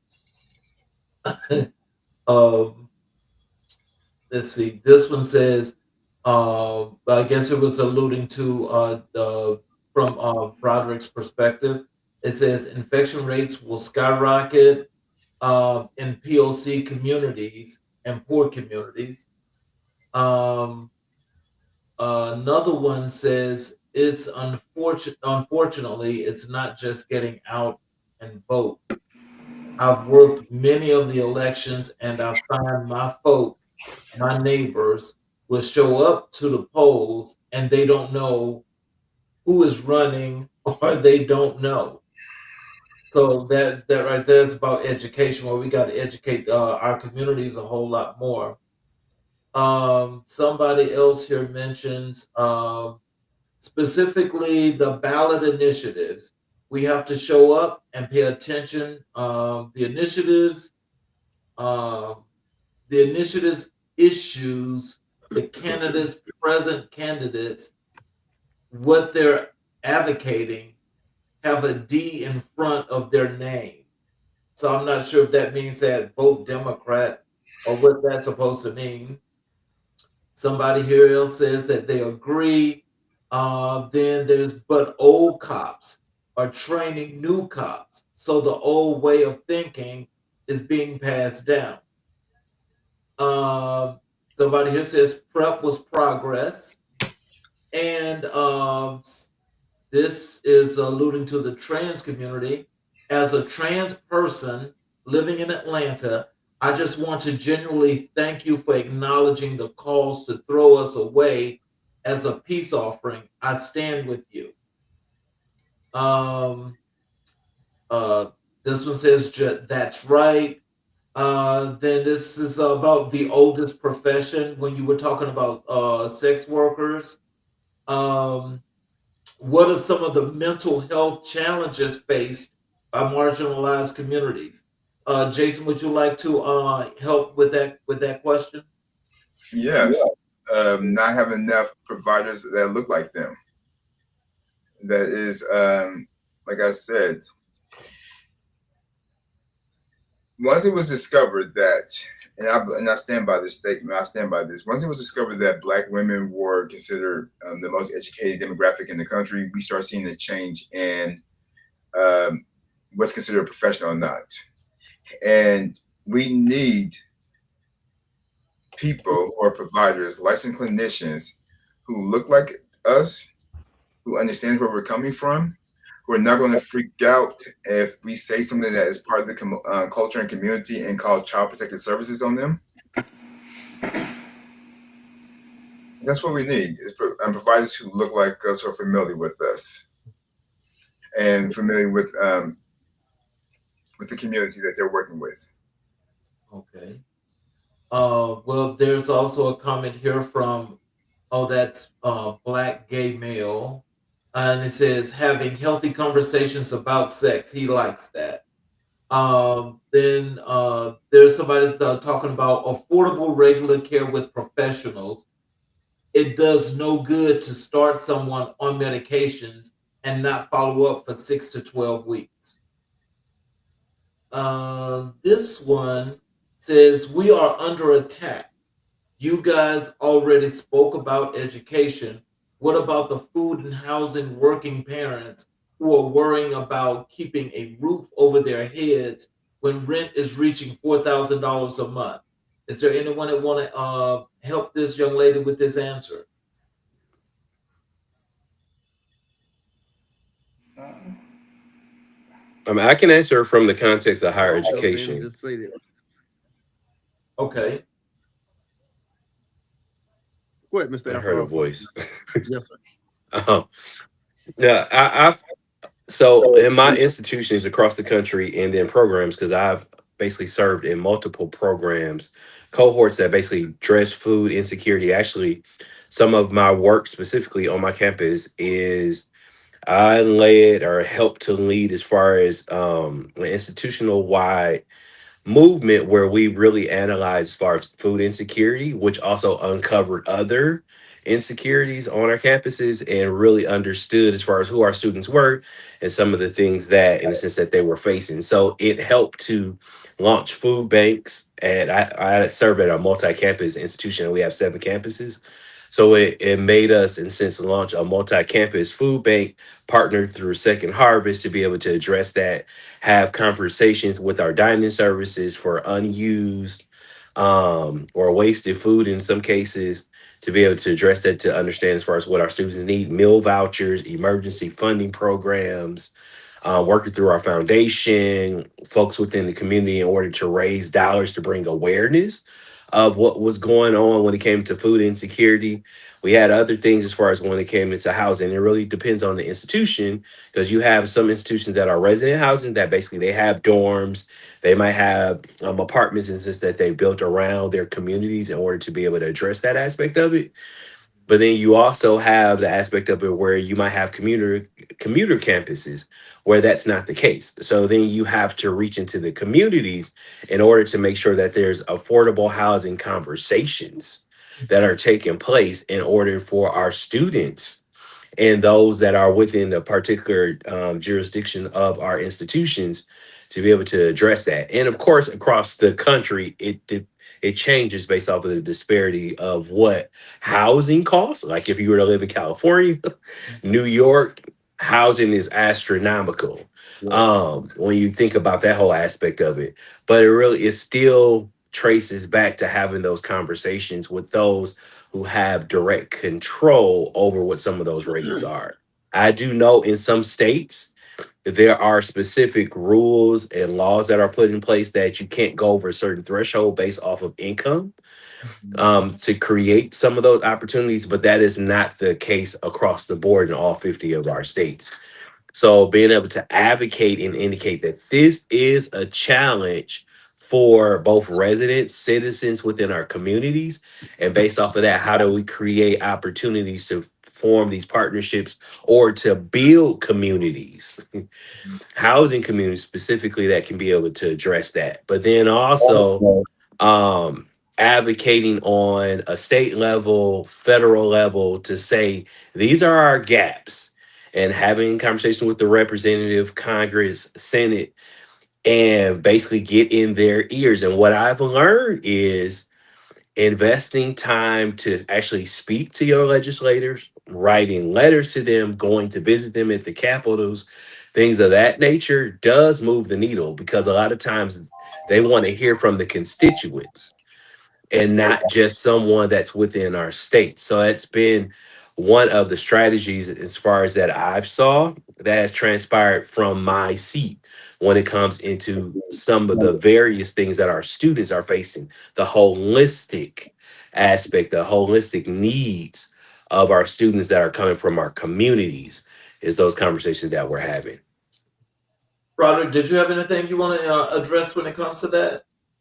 I can piggyback on you. I'll just use my organization as an example. We look at the whole totality of an individual. So we provide emergency food vouchers.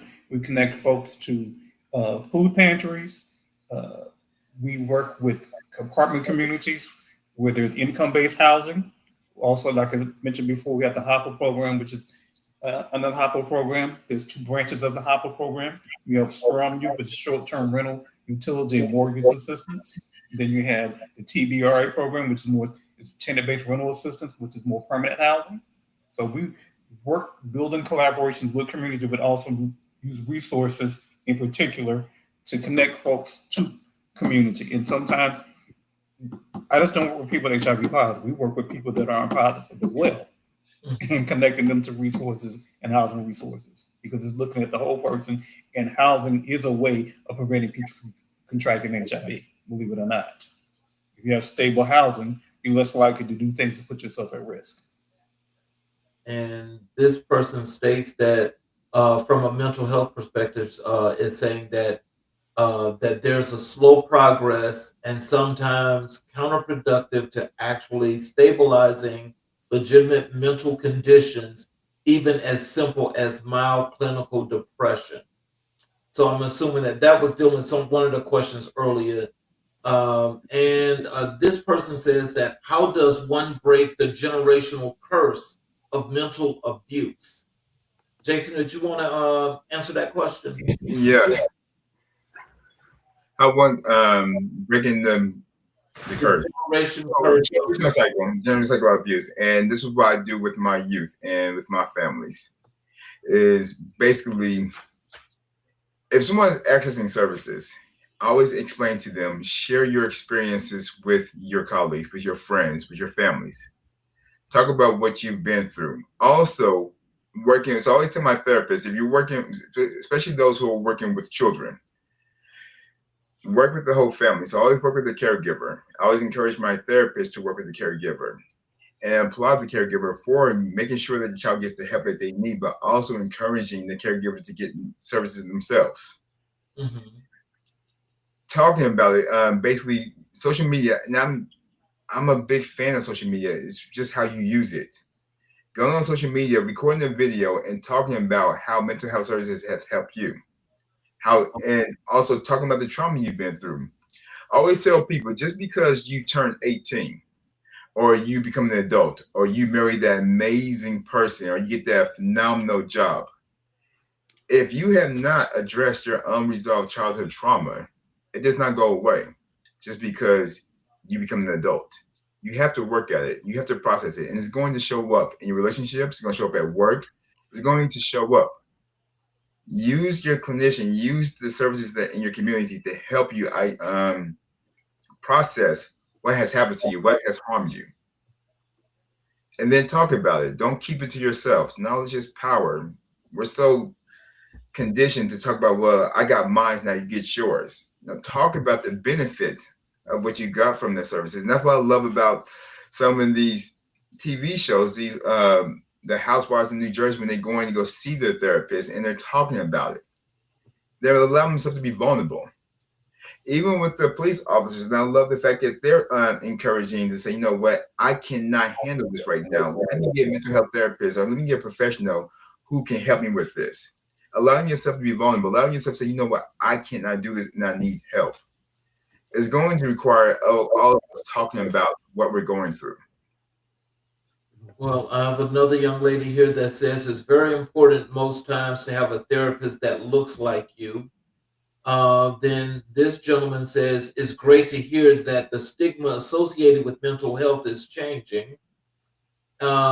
This person states that you are teaching your therapist to truly meet people where they are at, not criticize what they haven't done. And then there's another question here, Jason, where this person is asking, why would a therapist need a therapist? Interesting. Why would a therapist need a therapist? I was going to do a joke, but I'm not. But I'll just keep it real. We're human. We hurt too. We're not Superman. We're not. We don't go to school and then all of a sudden we have all the answers and we get to take everything. Remember, we're absorbing everything that we're hearing from our patients, from our clients.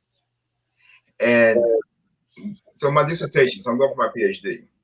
And what I'm learning from my research is that if you take someone who has not been skilled, who has not been the paraprofessional, so Brodderick can probably attest to this, when it comes to our interventions, our many voices, we take people who are part of the community, we don't train them, we give them a 3 to 5 day training, put them in a clinical role, and then we don't address their unresolved childhood trauma. We don't address their substance use. We don't address their trauma. Being Black and being a man is already challenging, and we're not encouraging you to talk about that.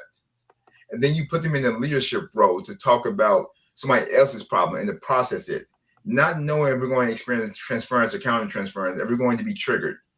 And then what happens is, and I'm noticing with a lot of people in my colleagues, they end up leaving the field. They enter the field HIV negative, leave the field living with HIV. Enter the field not having a substance use disorder, leave the field, go into their AA group and say, I can't do it anymore. I always encourage my colleagues, my therapists, you're not Superman. We all need help. And also, those 40 continuing education credits that we're supposed to take, when you're there, make sure you're present. Get the help that you need. Get the information that you need so you're not doing harm, but also applying what you learned to yourself. So going to a therapist, so I have a therapist, I have a coach who I meet with for 2 hours every week. It helps. It helps. It allows me to be able to show up for my community. Okay, the next comment says, excellent advice, Jason Dotson. Then we have cultural competency is one of the biggest factors to rebuilding trust, especially in Black and Brown communities. It's truly rewarding working with Jason as change agents to give hope to humanity. Thank you. Then this was there's a comment alluding to the question I asked you, Dr. Alford, about technology. This person says, I'm afraid that AI cannot be put back in the box. That's the scary part. Somebody says that I like the very candid and frank conversation being discussed. LGBT CBOs must come together and share resources. The questions are too broad, is what this being commented. It taught us to be more in tune with transparency. I don't know what's hard to process, so I'm not sure what that's alluding to. And oh man. What is this? I think I missed some. I'm sorry. I just want to make sure that. This one says, Charlemagne the God, for example, openly talks about his therapy sessions during his radio show. Okay. The openness helps lay the groundwork for resilience. 2025. I'm not sure what this, I guess, retaught me the importance of routine self-care to better provide mental health care for our community members. Number one, it started with looking like your client having firsthand knowledge of the culture. Most of our leaders are less than honorable people. As that's for what you had to say, Dr. Neely. And this last one here is, let's continue to uplift and encourage one another to seek help when needed, to talk openly about our experience, and to remember that being resilient also means knowing when to ask for support. Okay. Brodderick, if you can tell us what lessons did the COVID era policies still teach us as of today? That excuse my language, that this country is a hot, shitty mess in many ways, excuse my language. But it also taught us that black and brown people don't matter to other people that don't look like us. That's one of the main lessons that it taught us, and that we were under attack then and we're still under attack now because that administration was in office then and they're in office now. He let millions of us die, but also COVID also taught us the value and importance of self-care, working together, coming together, resilience, but also the importance of, how can I best say this? The need for black and brown communities to depend upon each other all the more. Because during COVID, we had funding that was in Atlanta, and our initiative was specifically focused on black and brown communities and getting the word out about COVID, addressing the ambivalence around getting vaccinated, educating them, but also connecting the clinics. It brought up medical mistrust, and disinformation is out there, and it continues to be out there around. It shined a light on marginalized communities and how we are underserved in many ways, and how we continue to be underserved. Jason, how did political shifts affect mental health policy? I would say, and I'll use my words wisely, but the Second Amendment, whenever, especially with the Republican Party, whenever there's a shooting, whenever there is a killing, a mass shooting, it's always blame mental health. They need help instead of actually addressing what it really needs, which is basically addressing why do we need weapons of mass destruction? Why do we need weapons of mass destruction? Why do we need a gun that can shoot 50 people within a minute? But it's always mental health. And then it's more along the lines of, we'll say it's a mental health problem, but we don't throw money at it. We don't throw funding at it. We don't throw support at it. It's more of, that's just mental health. He was out of control. Let's just move on. We cannot continue on just ignoring the pink elephant in the room. We cannot continue on just saying that they have mental health and that's it. Or they just, how can I say this in a way? Basically, what I'm trying to say is that the Republican Party has found a way just to say mental health is just, we just bring it up. It's a hot topic. We somebody did something crazy, blame mental health, and let's not address it. We don't see funding for it. We don't see support for it. It's just, that's just what it is. We're not even seeing. I'm not seeing, and I'll say I'm not, when it comes to even discussions happening in Congress about it. It may start and then it dies out. We're not talking about it pretty much. It's always, the person was quote unquote crazy or he had mental health concerns, but that's all we do. We don't actually address it. Dr. Neely, what challenges remain in addressing systemic bias? Well, we got a long way to go when we start thinking about implicit bias, when we start thinking about the topic of race, religion, and politics, and also that thing called a lack of leadership. In order to address that, we got to have leaders in place that can understand what leadership is, the process of influencing people toward a common goal. Are we doing that right now? The United States is totally divided. We're on the verge of a civil war. I often think about effective leadership. It sets directions, builds trust. It falters collaboration and guidance among individuals to a common goal. Are we doing that with our leadership team right now? In order to eliminate that bias, we got to have effective leaders. In order to take the bias and change the narrative, we got to have people to understand what we're doing and why we're doing what we're doing. In order to address this issue, we got to get our young people on board and let them understand and see a clear vision, have a strategic vision of where they want to be and why they want to get there.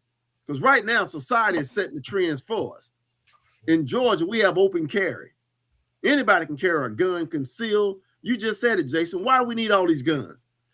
Just like law enforcement, the bias is every time there's a bad shooting by law enforcement, first thing they say, oh, they need more training. No, we don't. Police officers train every single day. We have to shoot every 6 months and requalify. They don't need more training. They need better education. One thing my brother, Dr. Alford, may attest to, we can't teach common sense. And always, I say, common sense ain't always common. Okay. That's how we get around it, sir. Education, knowledge, experience, and ability, and effective leadership. Yes, sir. Dr. Alford, what impact did political shifts have on education policy? Now, so that's a loaded question. I think ultimately it is, as far as those who are in political seats, those who are in political power, not truly understanding what their decisions are doing to the areas as far as that we're in higher education or in education just overall. And I say that both from the secondary and then also the post-secondary and even going into preschool and really understanding that they all play a part of the whole process as far as how our students are being educated. So those who are in power in political seats, if they don't hear as far as what some of the challenges are and what some of the struggles are that institutions are having in any of those sectors, then it creates an opportunity where those individuals are making decisions that are not well informed. The only way that those who are in the Senate seat, Congress, state representative, things of that nature, other political offices are truly able to make change and to understand truly what is going on is they have to hear from the people. The people have to actively share, this is what's going on within our communities. This is the impacts of what's happening. Or you have this bill on the table. This is what it's going to do if you push it and it goes forward to be basically passed. And those have been some of my direct conversations and some of my direct experiences where I've had to testify on behalf of some legislation that has come from the state and had those conversations to say, you know what? Yes, you might have good intentions, but let's unpack this and let's peel the onion back here.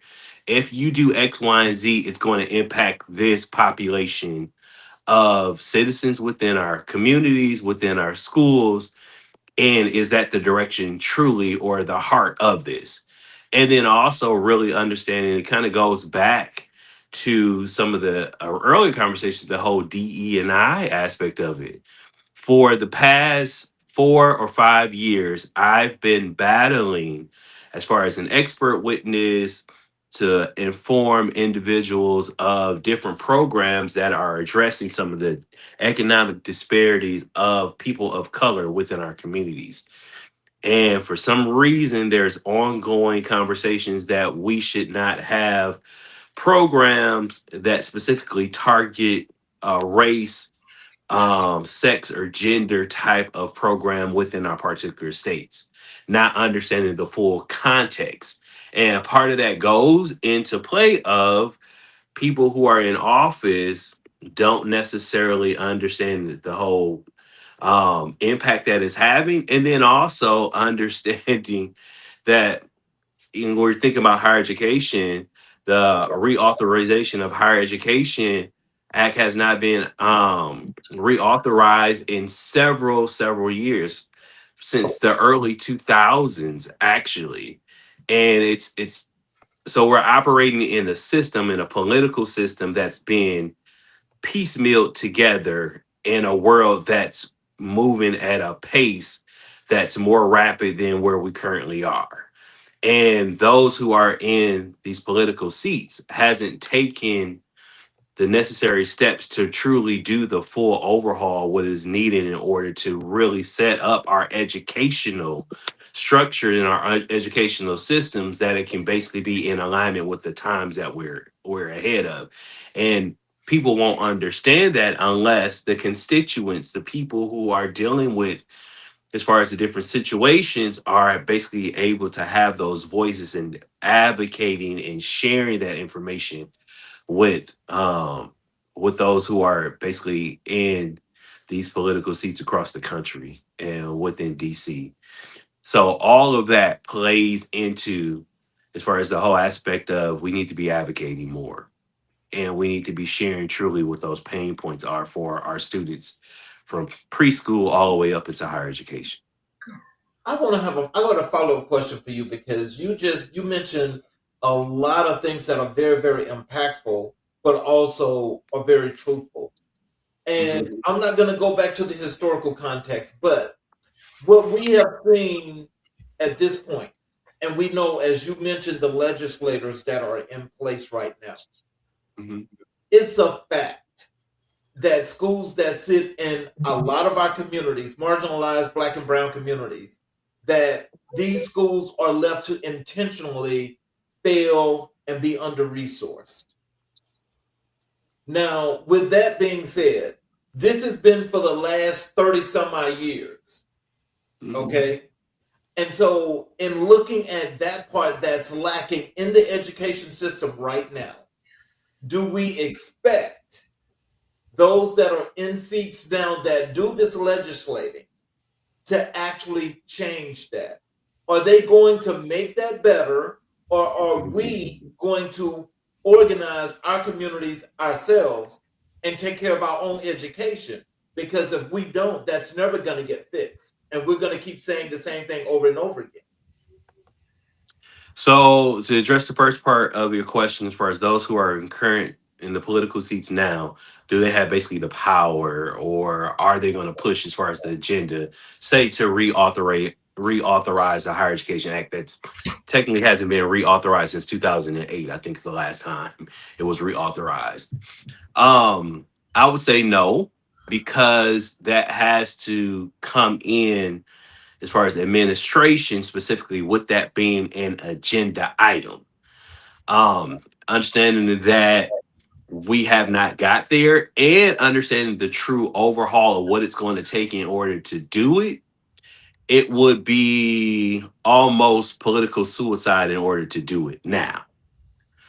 So you have to have folks that are coming in specifically with a vision in order to attack that coming into their particular term, and then also the leadership that helps to back that support to be able to move forward. The other side of the coin is, although we do have power per se, if we rally together as community in order to be able to change some of the narrative, when it comes into the educational system, it all is connected back into our structure and our governing aspects of it. Meaning that there are things that's put in place with the Department of Education, accreditation processes, just different rules and policies that are built into the Code of Federal Regulations that helps to govern as far as what we truly can do. Now, if you think about going like charter schools and things of that nature, even that still has to go back up to the various channels.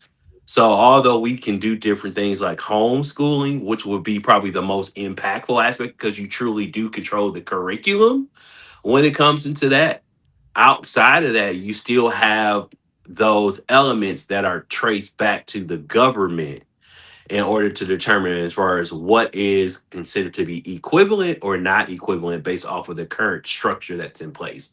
So it makes it possible, but it also makes it impossible as well, because it's a two-edged type of sword when it comes into the whole education system.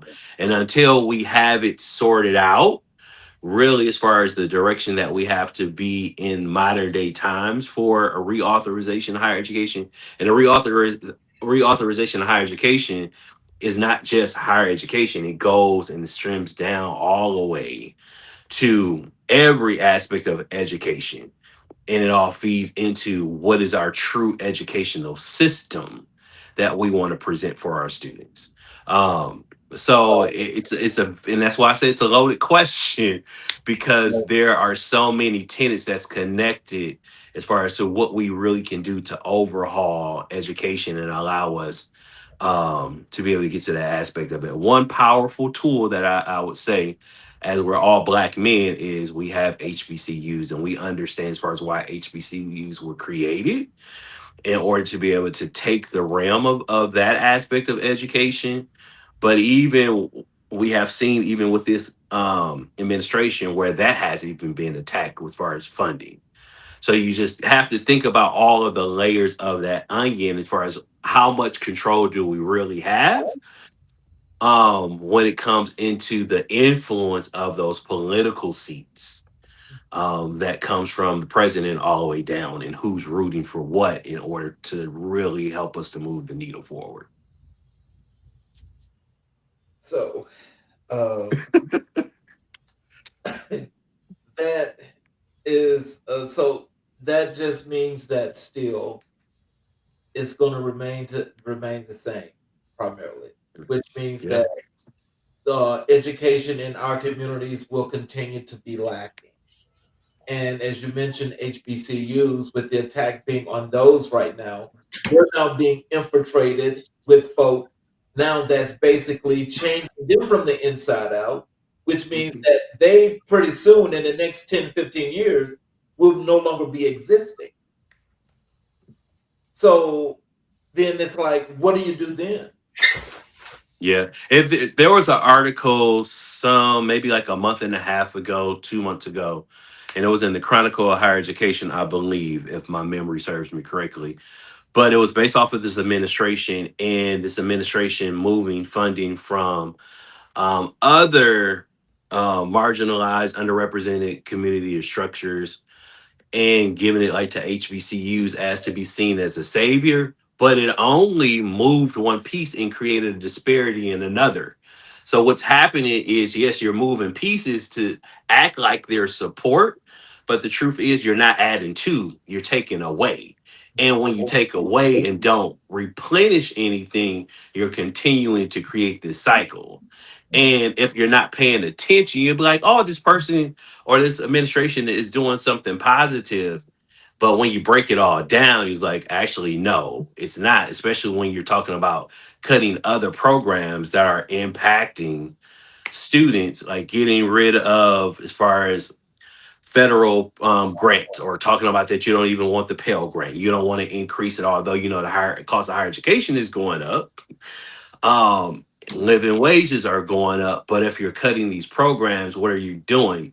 Yeah, you're moving the needle in one aspect of it, but you're also reducing it in another. So it just creates a greater impact or a greater problem, and actually widening the gap versus, in a sense, shrinking it. So we probably can go on and on about this, because there's just so many elements when it comes into education that has to be put in place in order for us to truly see upward mobility and a true advancement in what needs to be done in order to have something that is competitive of these other nations that are going on within the world, and really trying to understand as far as where does the United States sit when it comes into educational reform and progression and the leadership that's needed for our citizens. Dr. Neely, um, how can law enforcement leaders mentor the next generation? Really mentor them, not like do something that's just cosmetic on look. What can they really do? Well, we got to have caring law enforcement officials to get out there in the field, get into the neighborhoods, get to know the students. You know, a lot of times law enforcement officers don't even know the people that they're dealing with. They don't know the communities, and they work that zone day after day, week after week, month after month. Get into the schools. That's why I think the most important person right now when it comes to law enforcement is that person called a resource officer. That school resource officer has the ability to change those kids' lives from the beginning. right? Eliminate that term, that pipeline from school to prisons. Eliminate that. That's a resource officer. They have the ability to do that, to educate them on what we do. Right now, we run what's called citizens police academies. So it educate the citizens on what we're doing in the community and why we do what we do. And it's always funny to me when I see politicians go through the Citizens Police Academy and they get on the FATS machine, which is a shoot or don't shoot exercise. And they shoot so fast, they're like, wow, like, whoa. So what do you think we're doing when we out there? Mr. Dotson said it best when they said why therapists need a therapist. Law enforcement are human beings. That's what Mr. Dotson said. He said therapists are human. Law enforcement are human beings. When they go home and take off that vest, gun belt, and the shield, they're just regular human beings that have a life too. After listening to people problems all day on domestic disputes in schools, on civil disputes, dealing with child issues in the school system, they go home, they need somebody to talk to. And always the wife or the spouse or the family members don't want to hear it. My wife used to tell me all the time, don't bring your problems home. I don't want to hear it. Who am I supposed to take it to? So in order to change that and to change the mindset, two things. One, we got to continue these citizen interactions with law enforcement, positive interactions. Two, we got to continue to educate our children through our school resource officers and use these grants and all these fundings that we get in our communities for law enforcement for the right reason. Not just locking people up for DUI, but have courses on why they should not drink and drive before they get out there in our schools. Talk about the need for greater compassion and humility in law enforcement. I think we're lacking that now. We figure if we find a law enforcement officer that shows humility, they're weak. We got to change that mindset. We need more people to think like Mr. Dotson, who talks about the fact that people are vulnerable, children are vulnerable. We need not just reach the child, reach the family. That's how we change it. Brodderick, what innovations in public health stood out in 2025?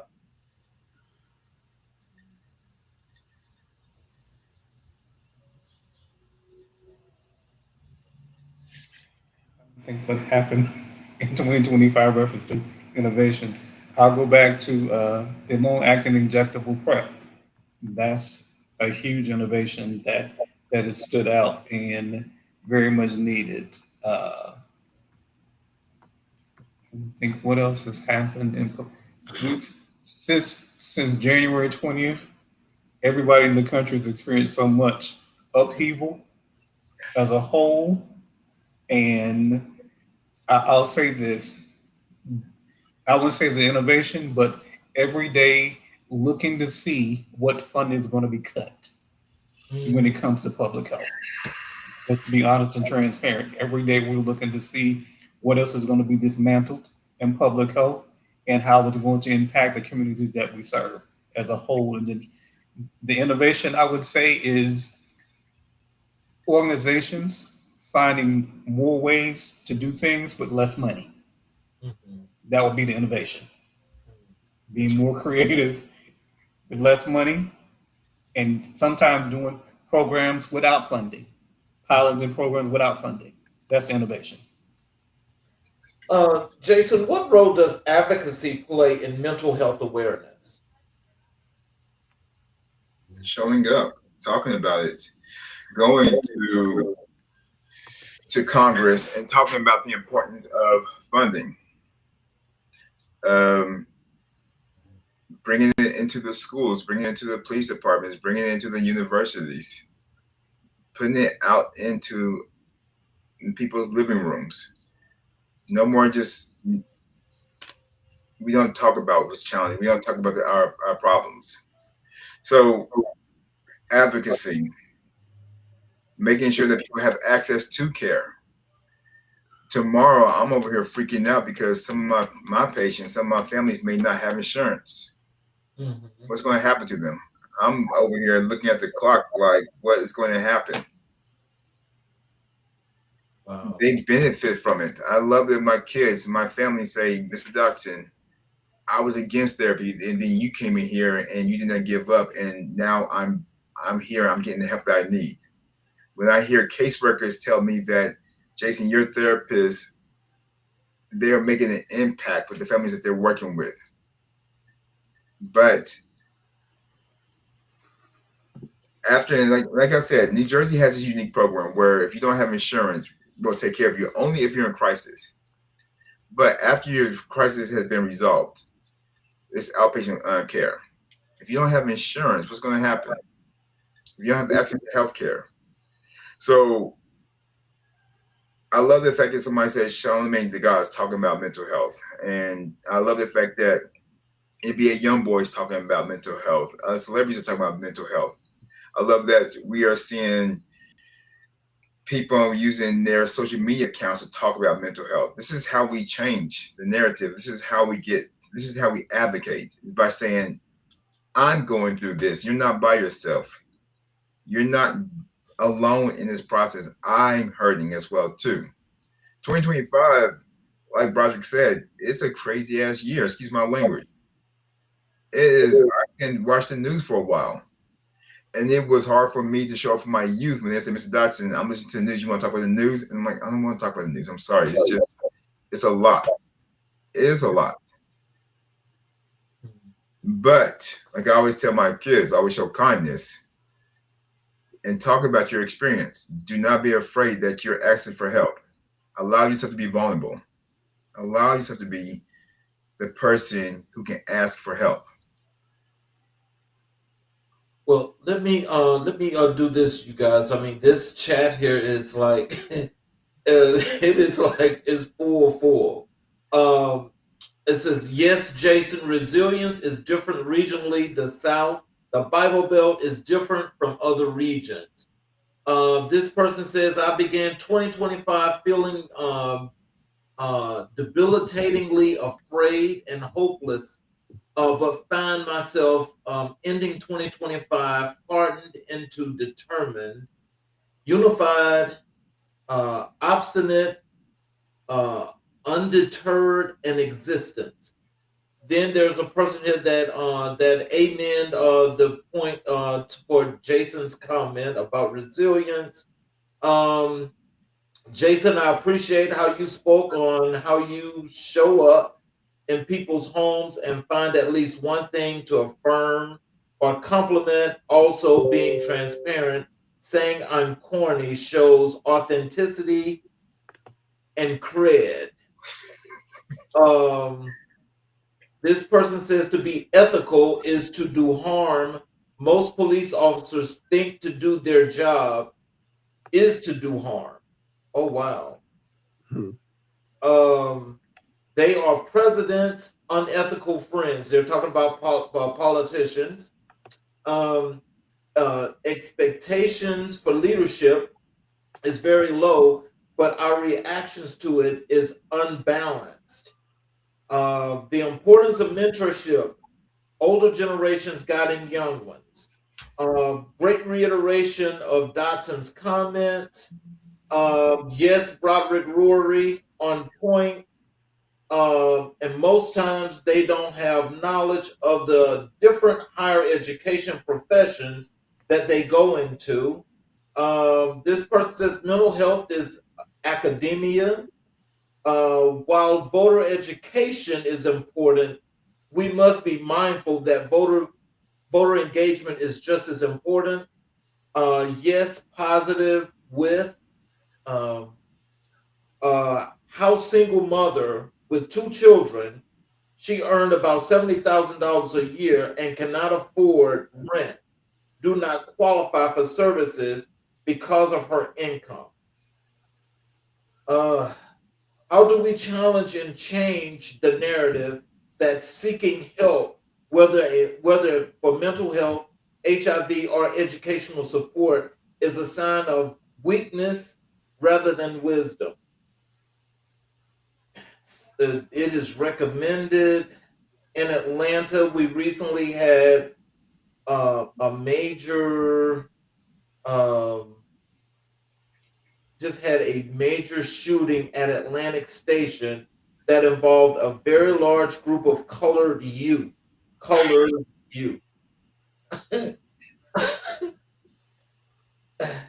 There's an enormous social media post about blaming race. How can I deter blaming? Ooh, mm. An entire race from being blamed in my community. A therapist cannot hold the world on the shoulders alone. They need a therapist to be able to navigate other folks' issues and their own. In what ways are Black mental health professions actively working to reduce and respond to domestic violence within our communities? And what approach have proven most effective? Jason, do you have an answer for that? We're taking the courses, getting more involved. So I used to do DV counseling as well, and I always encourage my clinicians, those who work for my agency, taking the courses. When it comes to people's challenges, like I used to work in the HIV field, I always said HIV is not the only thing killing Black men. HIV is not the only thing plaguing Black men. Uh, Drug use is not the only thing plaguing our community. There's it's like a cycle.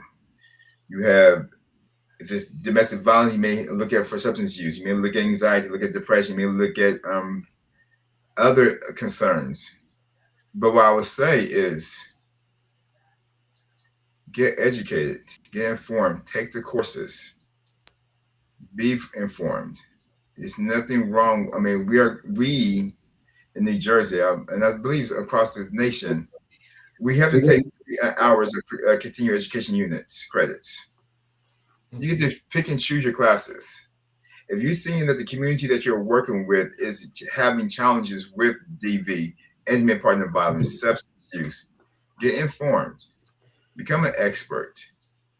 I always tell my like somebody said on the in the chat, Jason's change agents. We are agents of change. If we know that medical mistrust is big and we know it's a big concern, why are we going to continue causing more harm? Even people on my team, I always say, we're here to help. We're here to help, which means that you must educate yourself, especially if you're working with a community that has these concerns. Okay. How did political changes affect mental health policy? Good luck, Jason. We pray for them, but do not act on the action of them. The website Five Calls is an effective way to engage with our elected officials, regardless of where you live in the U.S. This one goes, it would make sense that a therapist would have his own or her own therapist because they unquestionably at some point need to decompress. All Americans can utilize the Five Calls website to let your voices be heard by our elected officials, regardless of where we reside in the U.S. It has helped to move the needle. This this is an excellent conversation, and thanks to all the panelists, you shared experiences, the range of topics, and those who took time out to join. Knowledge is power, and applied knowledge works powerfully. We must be in it to win it. HBCUs are not just institutions; they are culturally incubators capable of demanding centuries old disinformation and empowering students to become truth bearers in their communities. Um, Somebody's wondering where's the hope. Uh, uh, can we let our voices be heard via the Five Calls website? One type voter engagement. How successful are behavior of interventions? How advocacy is part of the answer, but how many Black men show up when activation is needed? You are the exception. Last question for each of you guys. I'm going to start with you, Dr. Kimani. Um, how can motivational leadership inspire students in uncertain times? I would say by being an example. I think we resonate as far as with our students during hard times when we're able to share our stories and be able to indicate and bring to the table, as I would say, our experiences to let them know that some of the challenges that they're facing are some of the things that we escaped or basically was able to maneuver and get through ourselves.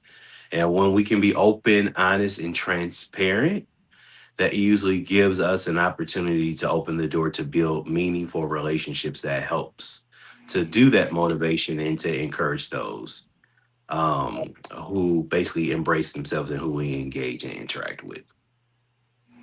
Dr. Neely, can you tell us how did global events influence U.S. policing?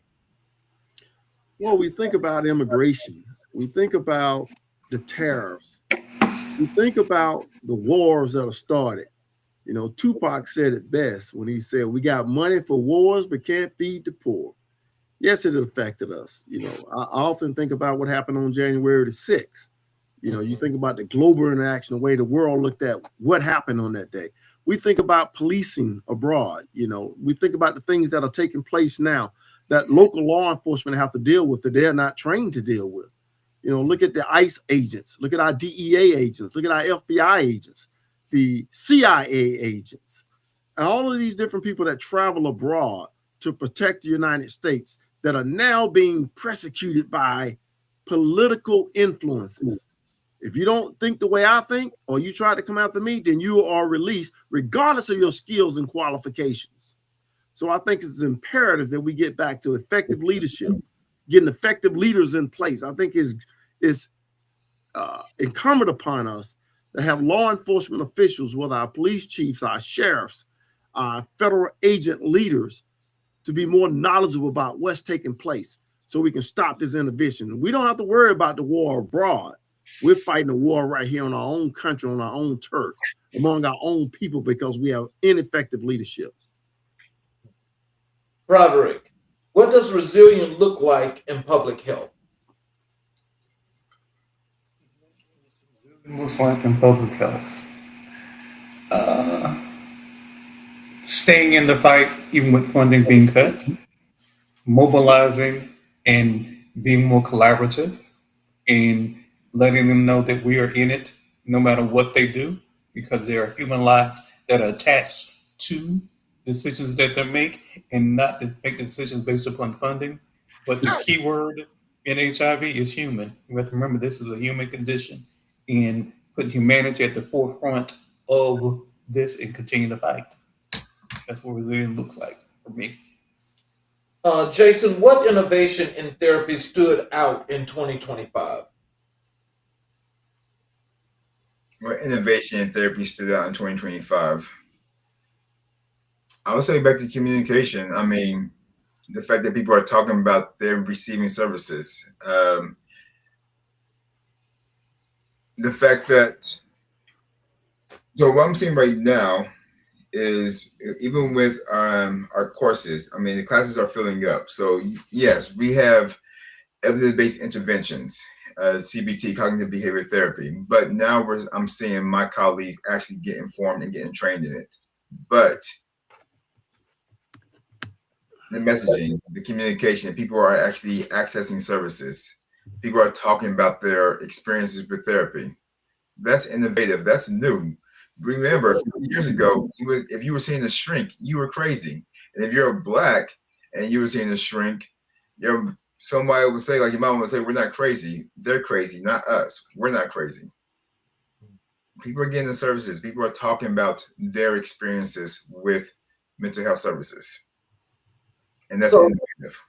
So in closing, I want to go to each of you, and I want you guys to tell me, each of you, what was the thing that stands out most to you in 2025 that you will remember, and what are you looking forward to in 2026? Starting with you, Jason. The thing that stood out the most in 2025, I'm gonna be positive. Even though despite the fact that we had this president, well, I was shocked that he got reelected. I was shocked that all these changes happened. I'm shocked that he is acting like a tyrant. However, I love the fact that people are coming together, and we're seeing this in our elections. That people are stepping up and voting and saying this would not be permitted. This would not be allowed. And it's actually showing that our votes do count. People are upset. People are angry.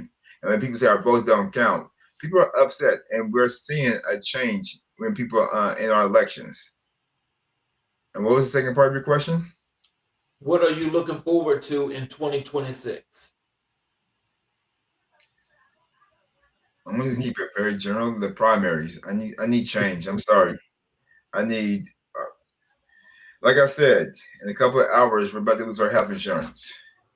I need to see that that people are going to show up at the voting polls. People are going to go to Congress and they're going to talk about their experiences. People are going to actually say, I voted. I care. I voted. I'm upset. And even those who voted for the other person and say, you know, I made a mistake. And be vulnerable and say you made a mistake. So I don't know how you made the mistake, but you made a mistake. Talk about your experience. It's just, I need a change. My community needs to change. My colleagues need to change. We are at war right now. It makes no damn sense that we are in the 21st century. History is repeating itself. For those who don't learn history, it seems like this is happening, and this is the reason why education is important. Brodderick? How quickly Project 2025 was put in place and all the things that they've done. But what I'm looking forward to is making good trouble. Making good trouble and continuing the fight in 2026. That's what's up. Dr. Neely? I would say perseverance. No matter all we've been through, we are still persevering. You know, our people have been fighting all of our life. So a fight ain't nothing to us. We've been willing to fight. But now it's how we fight. We're going to start fighting in the ballot box, fighting with our minds, fighting with our spirits, fighting with our souls. And what I look forward to is change. Change is the only thing that's constant, and change is coming. Dr. Alford? I'll say in the words of Maya Angelou, the late, the great Maya Angelou, when a person shows you who they are, believe them the first time. I believe ultimately, as far as what shocked me in 2025 was that some things that we thought that were not possible became possible. And I think it helped to shake our awareness a bit more and start seeing the impact of truly what our voice has and the power that our voice can have when we all come together and do something, but then also the power that our voice doesn't have when we don't come together in order to move things. For 2026, I'm looking for more awareness, more advocacy on the things that matter to our communities and our families, but then also having people to rise up and to stand up in order to make some of the changes that is going to be needed to in the future undo some of the crazy things that are transpiring now, because it's going to take some time. It's going to take years to undo what this year has done alone. But being able to acknowledge that and having people that's going to be in the trenches in order to do that fight and do the work that is going to be needed in order to put us back into a position where we can see the benefits of our voices and our impact within our communities. That's what I would say. Well, as we bring this year in review special to a close, I want to thank our distinguished panelists and all who joined us tonight. Together, we've reflected on the challenges and triumphs of 2025, a year that tested our resilience, demanded our courage, and reminded us of power of our community. We've seen how education continues to shape futures, how law enforcement must be held accountable to justice, how public health and LGBTQ advocacy remains vital to equity, and how mental health is central to our collective well-being. These are not separate struggles, they are interconnected threads in the fabric of our society. 2025 reminded us that leadership is about truth telling, that resilience is about community, and that justice is about action.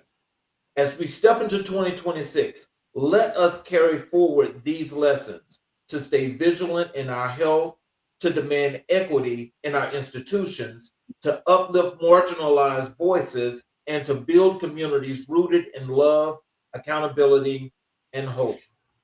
This is not just the end of a year, it is the beginning of a renewed commitment to resilience, justice, and solidarity. I want to thank you all for being a part of America in Black and White. Together, we move forward into 2026 with courage and conviction. I want to thank each and every last one of you for being here tonight. This is so special, not just to this show, but to our communities and the people that we represent and the people that we want to show and know that there are truly superheroes out here in their communities amongst them that they do not know, but they get the opportunity to see that people are working on their behalf. So as we put in this work, as the people did before us, we too, as mentioned earlier tonight, we've got to bring these younger folk into the fold, help them to understand what is the thing that they have to do going forward and why this is important, especially when it comes to their civic rights. They have to understand the power of what it is to vote and why it's important to know that the issues that are important to you, you must stand up for. Because if you don't stand up for them, then who is going to do it for you? So as we come together to close out this wonderful year, I say we're going to start 2026 as a strong but powerful community that's going to make the changes and cause that good trouble that a lot of people don't want to hear or see, but they have no choice because we're not going to just let things be taken away from us and continue to be repressed. I thank each and every last one of you. We did a wonderful job. This show does not work unless people like you come here to let not only your stories be told, but to let people know that we're out here doing this fight. I thank y'all so much. And I want to tell you, I love 2025, but I'm definitely looking forward to 2026. And remember, we got a brand new segment, which is going to put us on the air 5 days a week. Final Word Fridays, which are going to be panels just like this, where we discuss the things that are important to us. Thank you all, and I will see you guys in 2026. I'm your host, Charles King, signing out. Happy New Year, everybody. Let's go do it.